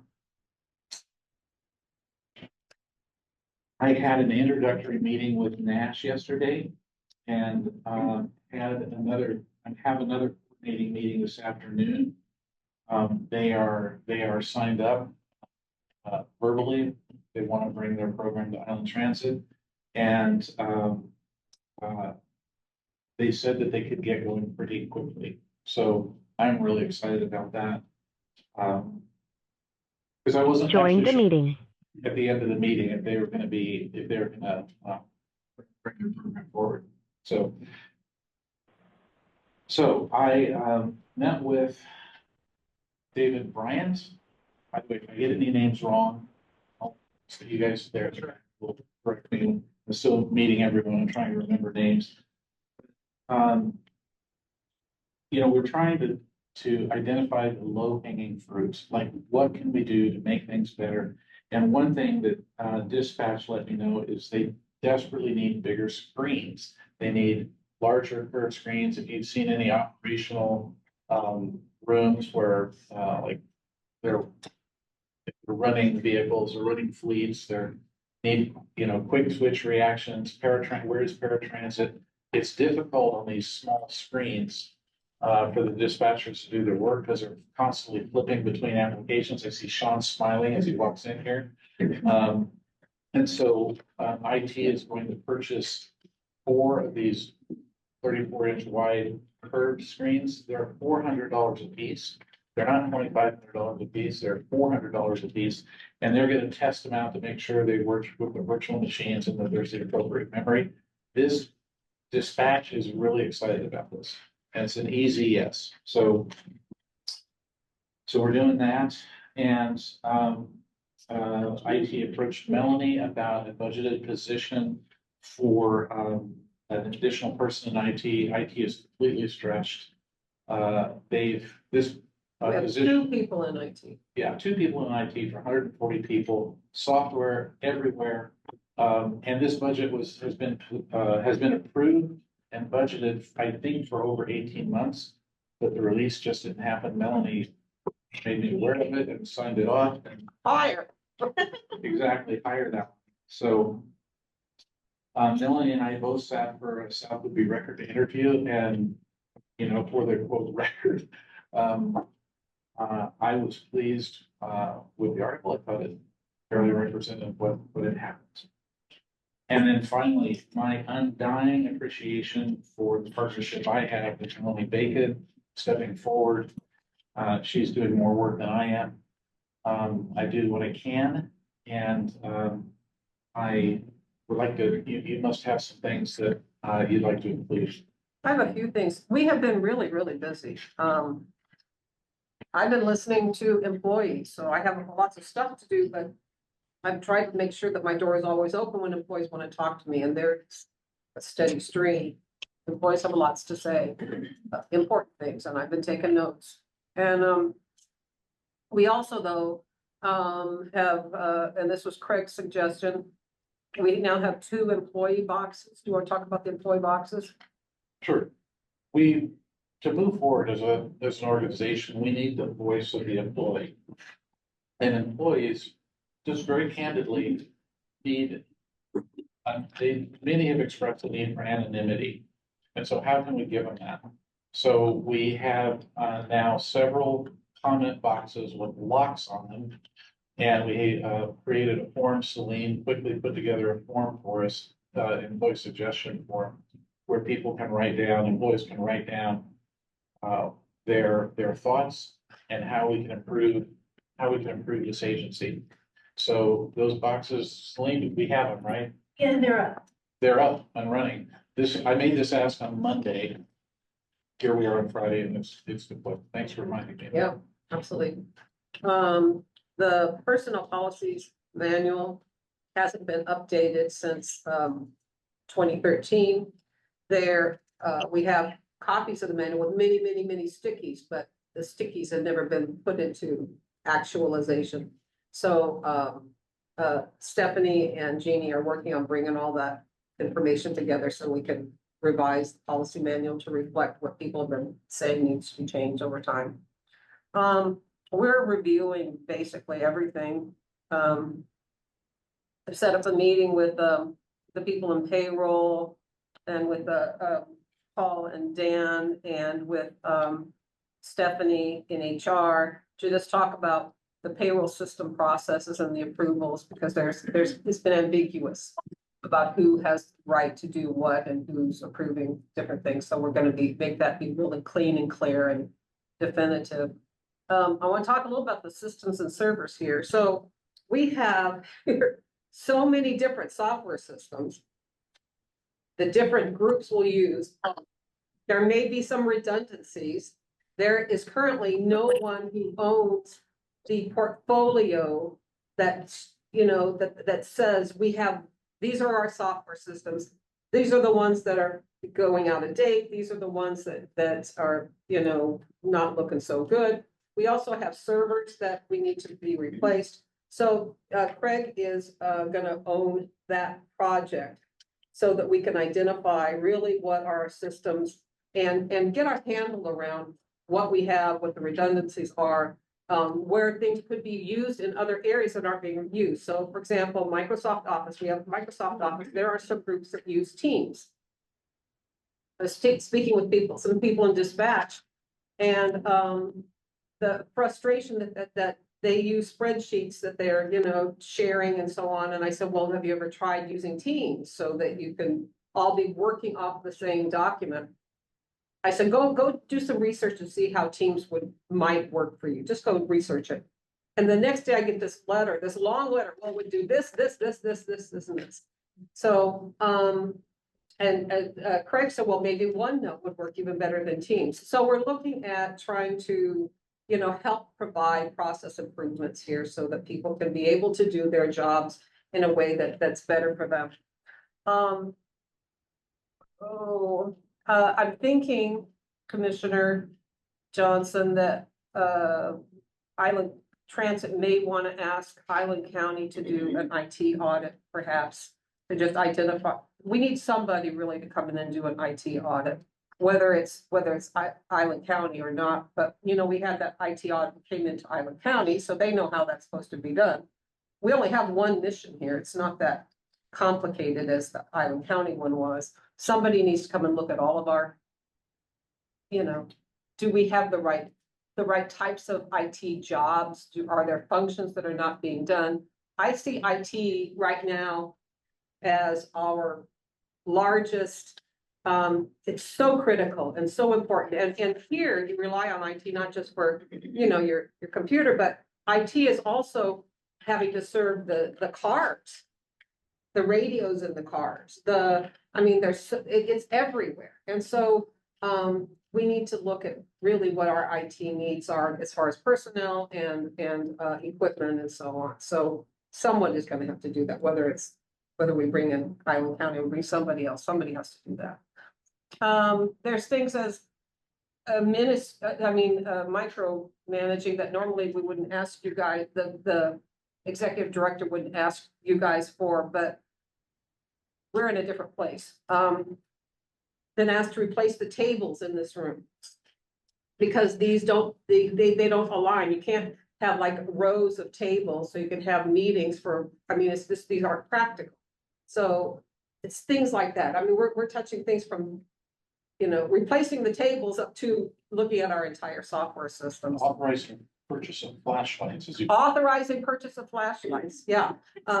Flashlights in maintenance, apparently, I didn't know this, I don't know anything about maintenance, but apparently flashlight is one of the most important tools that a maintenance person has, is their flashlight. And there are preferred flashlights and there's not preferred flashlights, and they would like some new flashlights that are their preferred flashlights.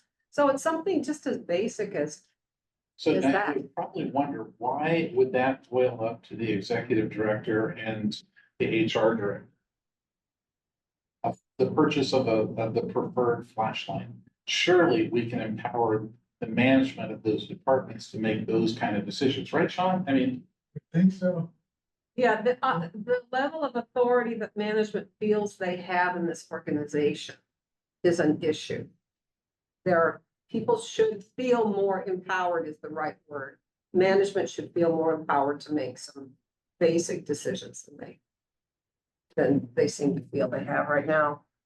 I think, Jenny, you're gonna go through the documents in Todd's office? Yes, I am. Yeah, and that's all that I scribbled down right now. So that last comment, there was quite a large volume, boxes and boxes of paperwork in the executive director's office. And I don't have the capacity to get through it. I know you don't, Ellie, so he volunteered.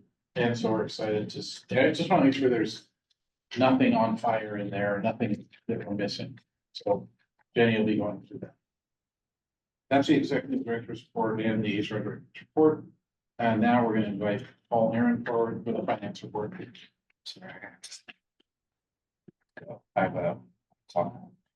afternoon. We'll be talking about Thank you, Eric. financial reporting in April. And I changed the slide a little bit just to let everyone know that we went through this at our finance meeting Tuesday. Slide, please. So cash sources, the April sales tax revenue was down about 34,000 from the previous actuals a year earlier, about 3% lower. You can also see on the schedule, we showing 1 month's contract revenue, so that monthly contracted billing to USDOT is continuing. We had some substantial miscellaneous revenue, which I'll talk about in a second. So next slide, please. Sales tax versus budget. We were almost right on target for that month. About 600, almost about $700, 0.06 below budget. For the year though, I haven't seen this in a while. We're 29.91% where we expect 33 and third. So we're about 3.5% behind where we had planned for the year. We planned about 3% higher than the previous year. Okay, next slide, please. So just to detail our operating grant contract revenue. Paratransit mobility management, 411, 412 connectors, equalization, and the dollar amounts. For paratransit, we were seeing 2 months worth, and also for the connectors, 2 months worth of revenue. And then we had that vehicle surplus. We sold a number of vehicles. We got about $36,000 for that. Next slide, please.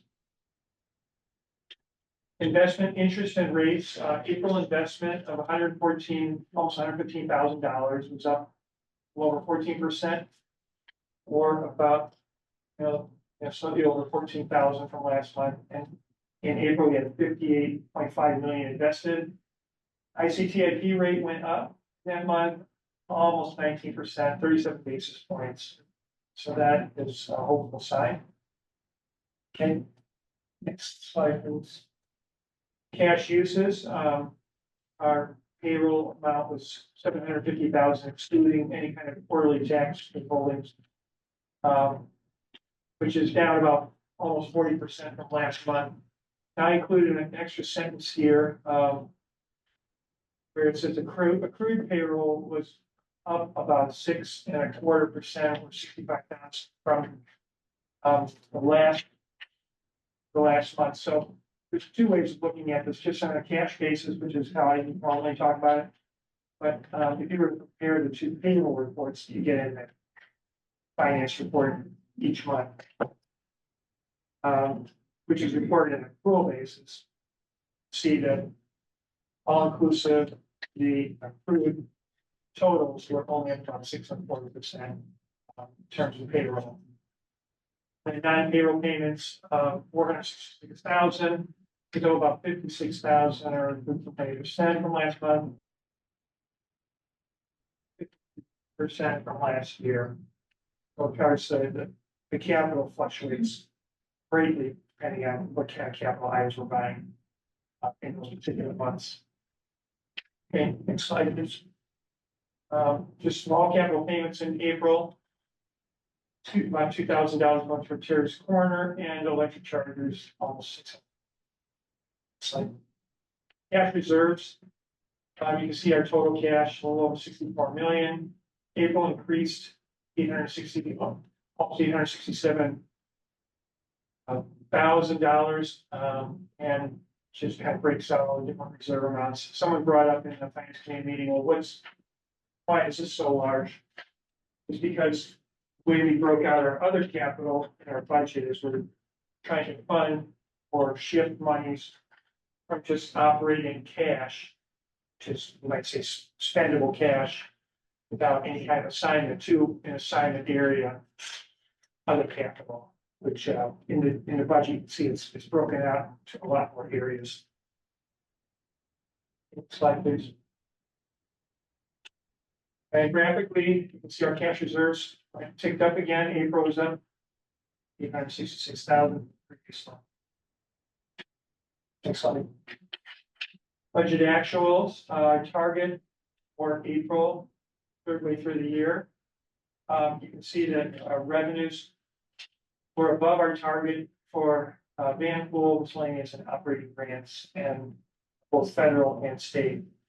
And once again, our federal and state operating grants, we're seeing, I mean, that's such a large amount because a number of the 2023 receipts were delayed until 2024, so much higher than we would expect. Miscellaneous, you can see, is 76%, and that's due to both fuel refunds and most recent surplus revenue last time. Next slide. And on the expense side, same target. Just a couple areas where we're exceeding that, supplies, communications. And of course, prepaids like insurance. Otherwise, we're well below target, total 16.64%. Our target is 33 1/3, so. we're far below what we budgeted, primarily because our capital is such a low amount and such a huge budgeted figure. Next slide. That's it, okay. So if there are any questions? So, Paul, did you want to add anything for the financial controller activities? I could, that little summary was about some of the projects that we're working on. We're now, we just completed submitting our report to the state auditor. We expect audits to take place July. They want to do a systems audit on us for our new software. And then we expect either in July or August, a financial and internal controls audit. I don't think we're going to have a single audit this year because federal grant expenditures did not exceed $750,000. So we might save a little bit of money there, but the cost will probably go into that systems review for software. We're approaching the budget season, the TDP season. And we have a new piece of our NetSuite that they're implementing or building out. So that's going to be ramping up soon here. They'll be finishing their part of the project, training us to use it, and we need to train managers. So with regard to the TDP, it's the practice of Island Transit, at least the scheduling of the TDP, we approve it in September. We always ask for a waiver for some reason. We don't do it in August. That's been granted in the past with all of the transition and maybe the salary schedule. I assume will affect all of that. Should we just be asking straight out for a waiver for a month instead of 3 days? I think with everything going on, I would prefer that. I think that our first draft should be in August and the final approval in early September with a waiver from WISDOT. If we even want to push it further out, we could, but I think we could hit those targets. Okay. We'll take a look at it. Yeah, I think a first draft in July with an approval in August. That's years ago, it's done in August, September. For the transit development plan. So. It's submit after September 1st, and they've already said. They've already said no. Correct. Okay. Now, I will say, to ease the load on Paul, no one, and their staff has told me this as well, no one compares the financials of the TDP to the past budget because they understand that there are going to be changes between the two. So, okay, some level of variation is, I mean, as long as we don't come out with a $20 million budget in the TDP and then end up with a $50 million budget in the actual budget, we're fine. I mean, but estimates, close estimates are just fine for TDP. Okay. Thanks for that. I'm surprised that they would make us small amounts. We've done that last few years. Anything else, Paul? No, I think that's it. Okay. Paul, you don't see any problem with getting the budget built out? No, I don't see a huge problem with that. It is new. In the past, normally I would build it out in Excel. And, it worked really well. It was a great system. And just to say, NetSuite, their recommendation is that you start in NetSuite, but they have this other function. They say it's much easier if you download it to Excel, do it there, and then upload it again. So Excel has not been retired yet. This time next year. Any other questions? Thanks, Paul, very much. Okay, so next business item is the other business section, and that would be talking about our patent report to the executive director. Yeah, so, we, Craig and I, you don't want us to continue in these roles indefinitely. You want to have, you know, professional folks that can dedicate this is their 100% job, you know, Craig and I have these other full-time jobs.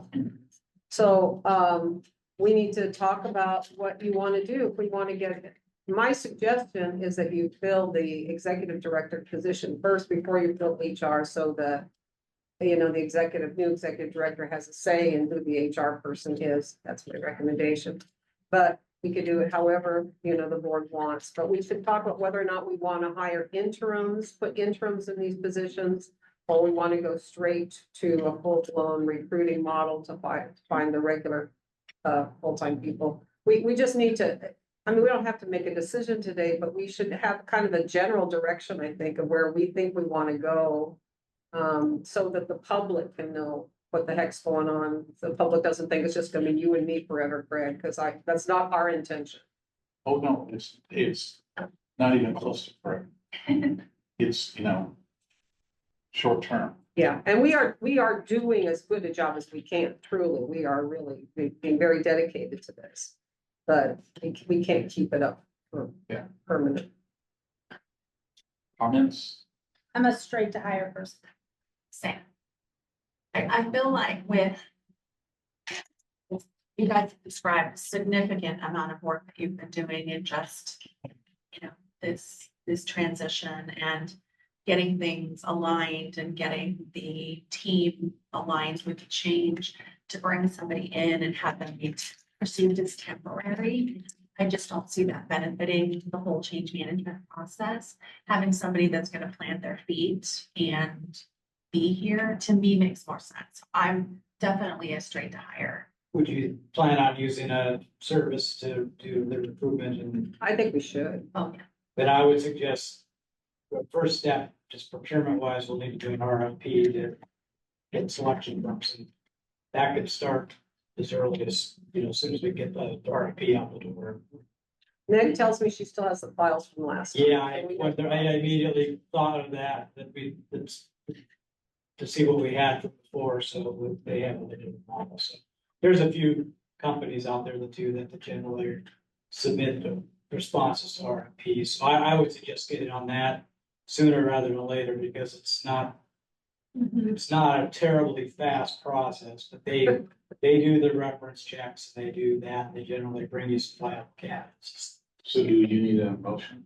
I would just use that as directive. I mean, the board will need to take action when we actually sign a contract. So what is realistic as far as, would we be able to act in July? I would think we get going now, we may be able to have a recommendation for the firm at the next meeting. Not the one in 2 weeks. 21st. No, the July meeting. That's July 12th, by the way. We postponed that a week because July 5th is Friday and I don't, any of After us. the holiday, I won't be Long here. weekend, yeah. I also think, just final comment, is that with the work Nash is gonna do, sort of in parallel in this process, all of that stuff will be uncovered as well, and a new executive director coming in would have the benefit of that body of work. Mind if I say something? Sure. Sorry. Just for the RFP process, I think, just, our internally, if we use our that we've been utilizing, it's gonna take some time before we RFP out, even if it's already, if it's pre-built, what we're talking about. I don't know if Dan can possibly get it out sooner, but just be aware, we do usually have. This organization uses a procurement company and a third-party procurement company. Do we need to use that in this case? We do. No, you could just post your own, yeah. Where do you post it? Yeah, we. Yeah, a lot of times it's a somewhat finite field, so I would say post it, and I also would directly send people that copy the RFP directly to them.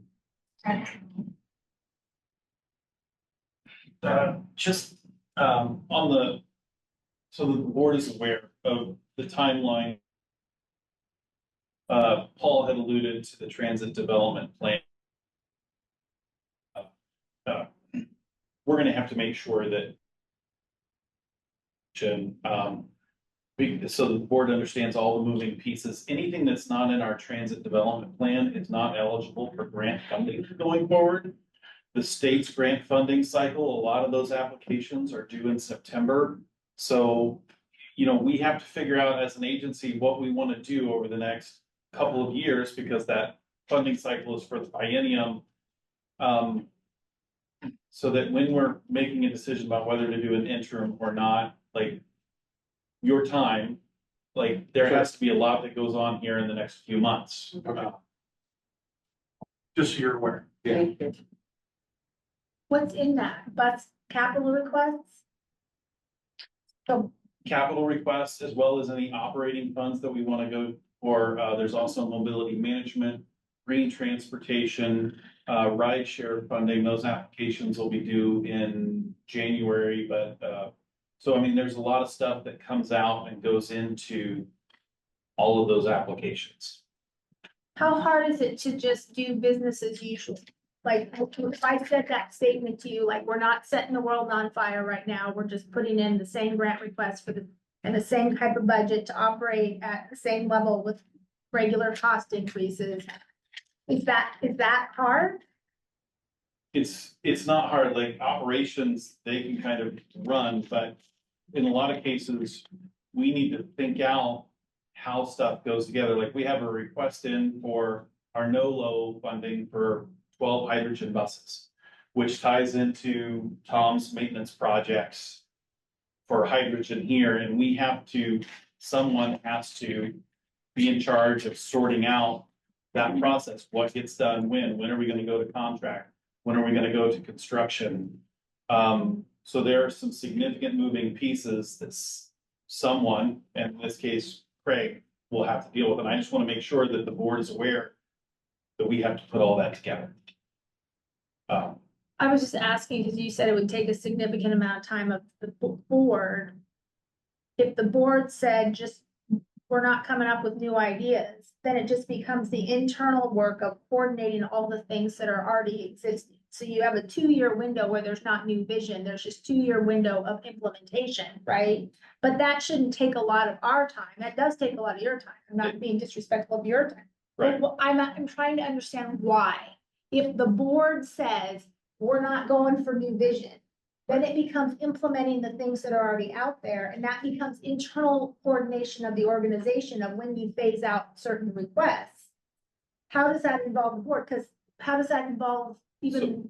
The executive director and the HR director, I know you guys are trying to minimize your time here, but, you know, choosing vehicle types, you know, we're sitting down and talking about the different departments and what they need and those different perspectives for each one of those things, grievance procedures from operations. There's a lot of that stuff of these decisions that have to go in. And I just want to make sure before we skip over the interim level, that you guys understand that there's a lot of those decisions that.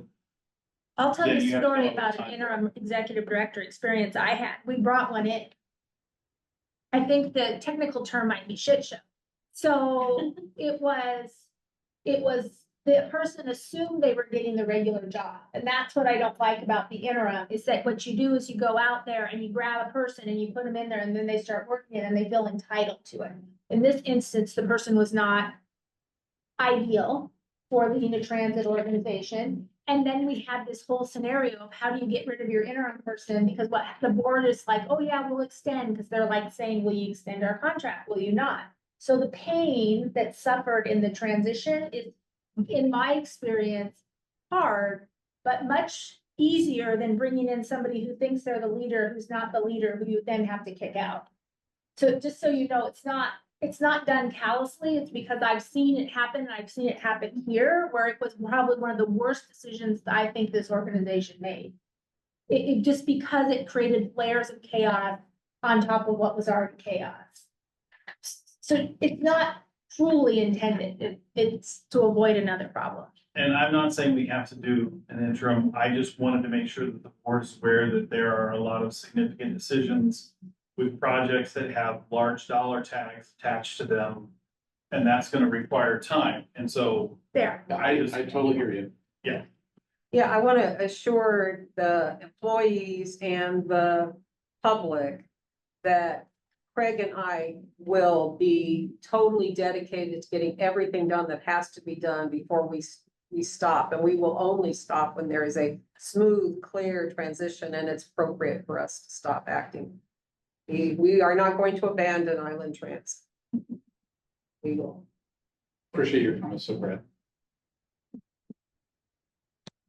Okay, I'm now looking at board member comments. I think we've all commented a lot here. Anything anybody wants to say?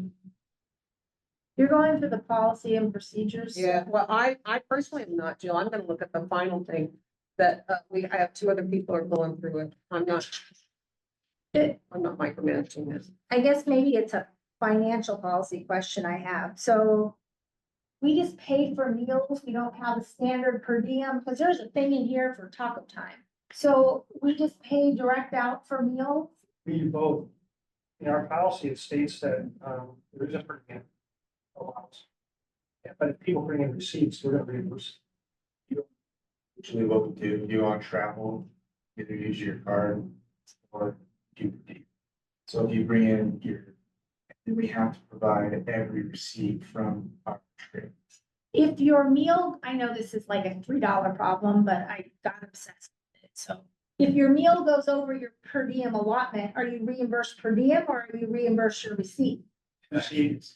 That's an executive director decision. They could change that and say, we're not gonna do actuals anymore. It's just per diem. I mean, why do you have per diem if you can just do whatever you go out? I mean, by the way, the taco time meal is much less than your per diem, so I should love the taco. It was just like, it just sticks out because you don't often see taco time. We were never given, so half of us, when we go out, like I've been here for a long time and I know we have per diem, but I've never used it. No one has ever said, hey, this is how you do it, or walk me through it. So I just use the receipts, bring my receipts back. That's a struggle with direction on that as well. I was in the military, we had. You go online, you find the per diem, and then I get pushback on. So it's usually easier just to use your credit card for us when we go on travel. Just so you don't have to, then you don't have to do any other paperwork. That's mostly why I can see that. It's interesting. I mean, it's interesting. I think, I like per diem. I just fill out my expense forms at any place that they didn't provide me meal. I just put in the per diem and that's how much you get. So if I decided to have room service with $30 fish and chips brought to me, well, then that's on me because the per diem's $25 or whatever, right? If I decided to not do anything, I'm still entitled to that per diem, then it made up for my fish and chips. So that actually just happened because I was like, why are these fish and chips so expensive? But I wasn't gonna leave my room. So I guess it feels inconsistent and odd to. Yeah. So do you want me to make sure that the policy manual reflects a realistic per diem and then I can work with these guys to make sure that it's a realistic per diem? I mean, I feel like consistency, and I'm not sure if it's in the financial policies, if it's in the employee handbook, but the travel policies need to be clear and the reimbursement policies need to be clear and the practices need to be consistent. I think it cuts down on confusion. Okay. Sorry, Melanie. No, it's okay. All right, it was just a tough time situation. I'm fine. I know that. We'll have the Kentucky Fried Chicken. I mean, right when it says Chick-fil-A, I'm gonna be jealous. Any other? I was just gonna mention, I know Melanie mentioned somebody in county doing an audit. There are some some technology audit tools. You literally just plug in everything you're using and the versions you have, and then it identifies the redundancies. So Corey or whoever else is in IT might be aware of that, and it might just be quick and easy. And there's companies. We hired a company. He came from like Texas or something. We don't need to hire staff in Texas. I'm gonna talk with you about that. Okay. I don't know. So. All right, Matt, anything you want to add to this? No. All right, thank you for coming out here. Good to have you in the room. Here. You've been, by the way, a huge help for me over the last month. Half of your phone calls I think you pick up. Honestly, there've been a couple times where I was, really pleased that you gave some good advice. All right. I think we are done, so I'll bring this meeting to a close. We are now adjourned. I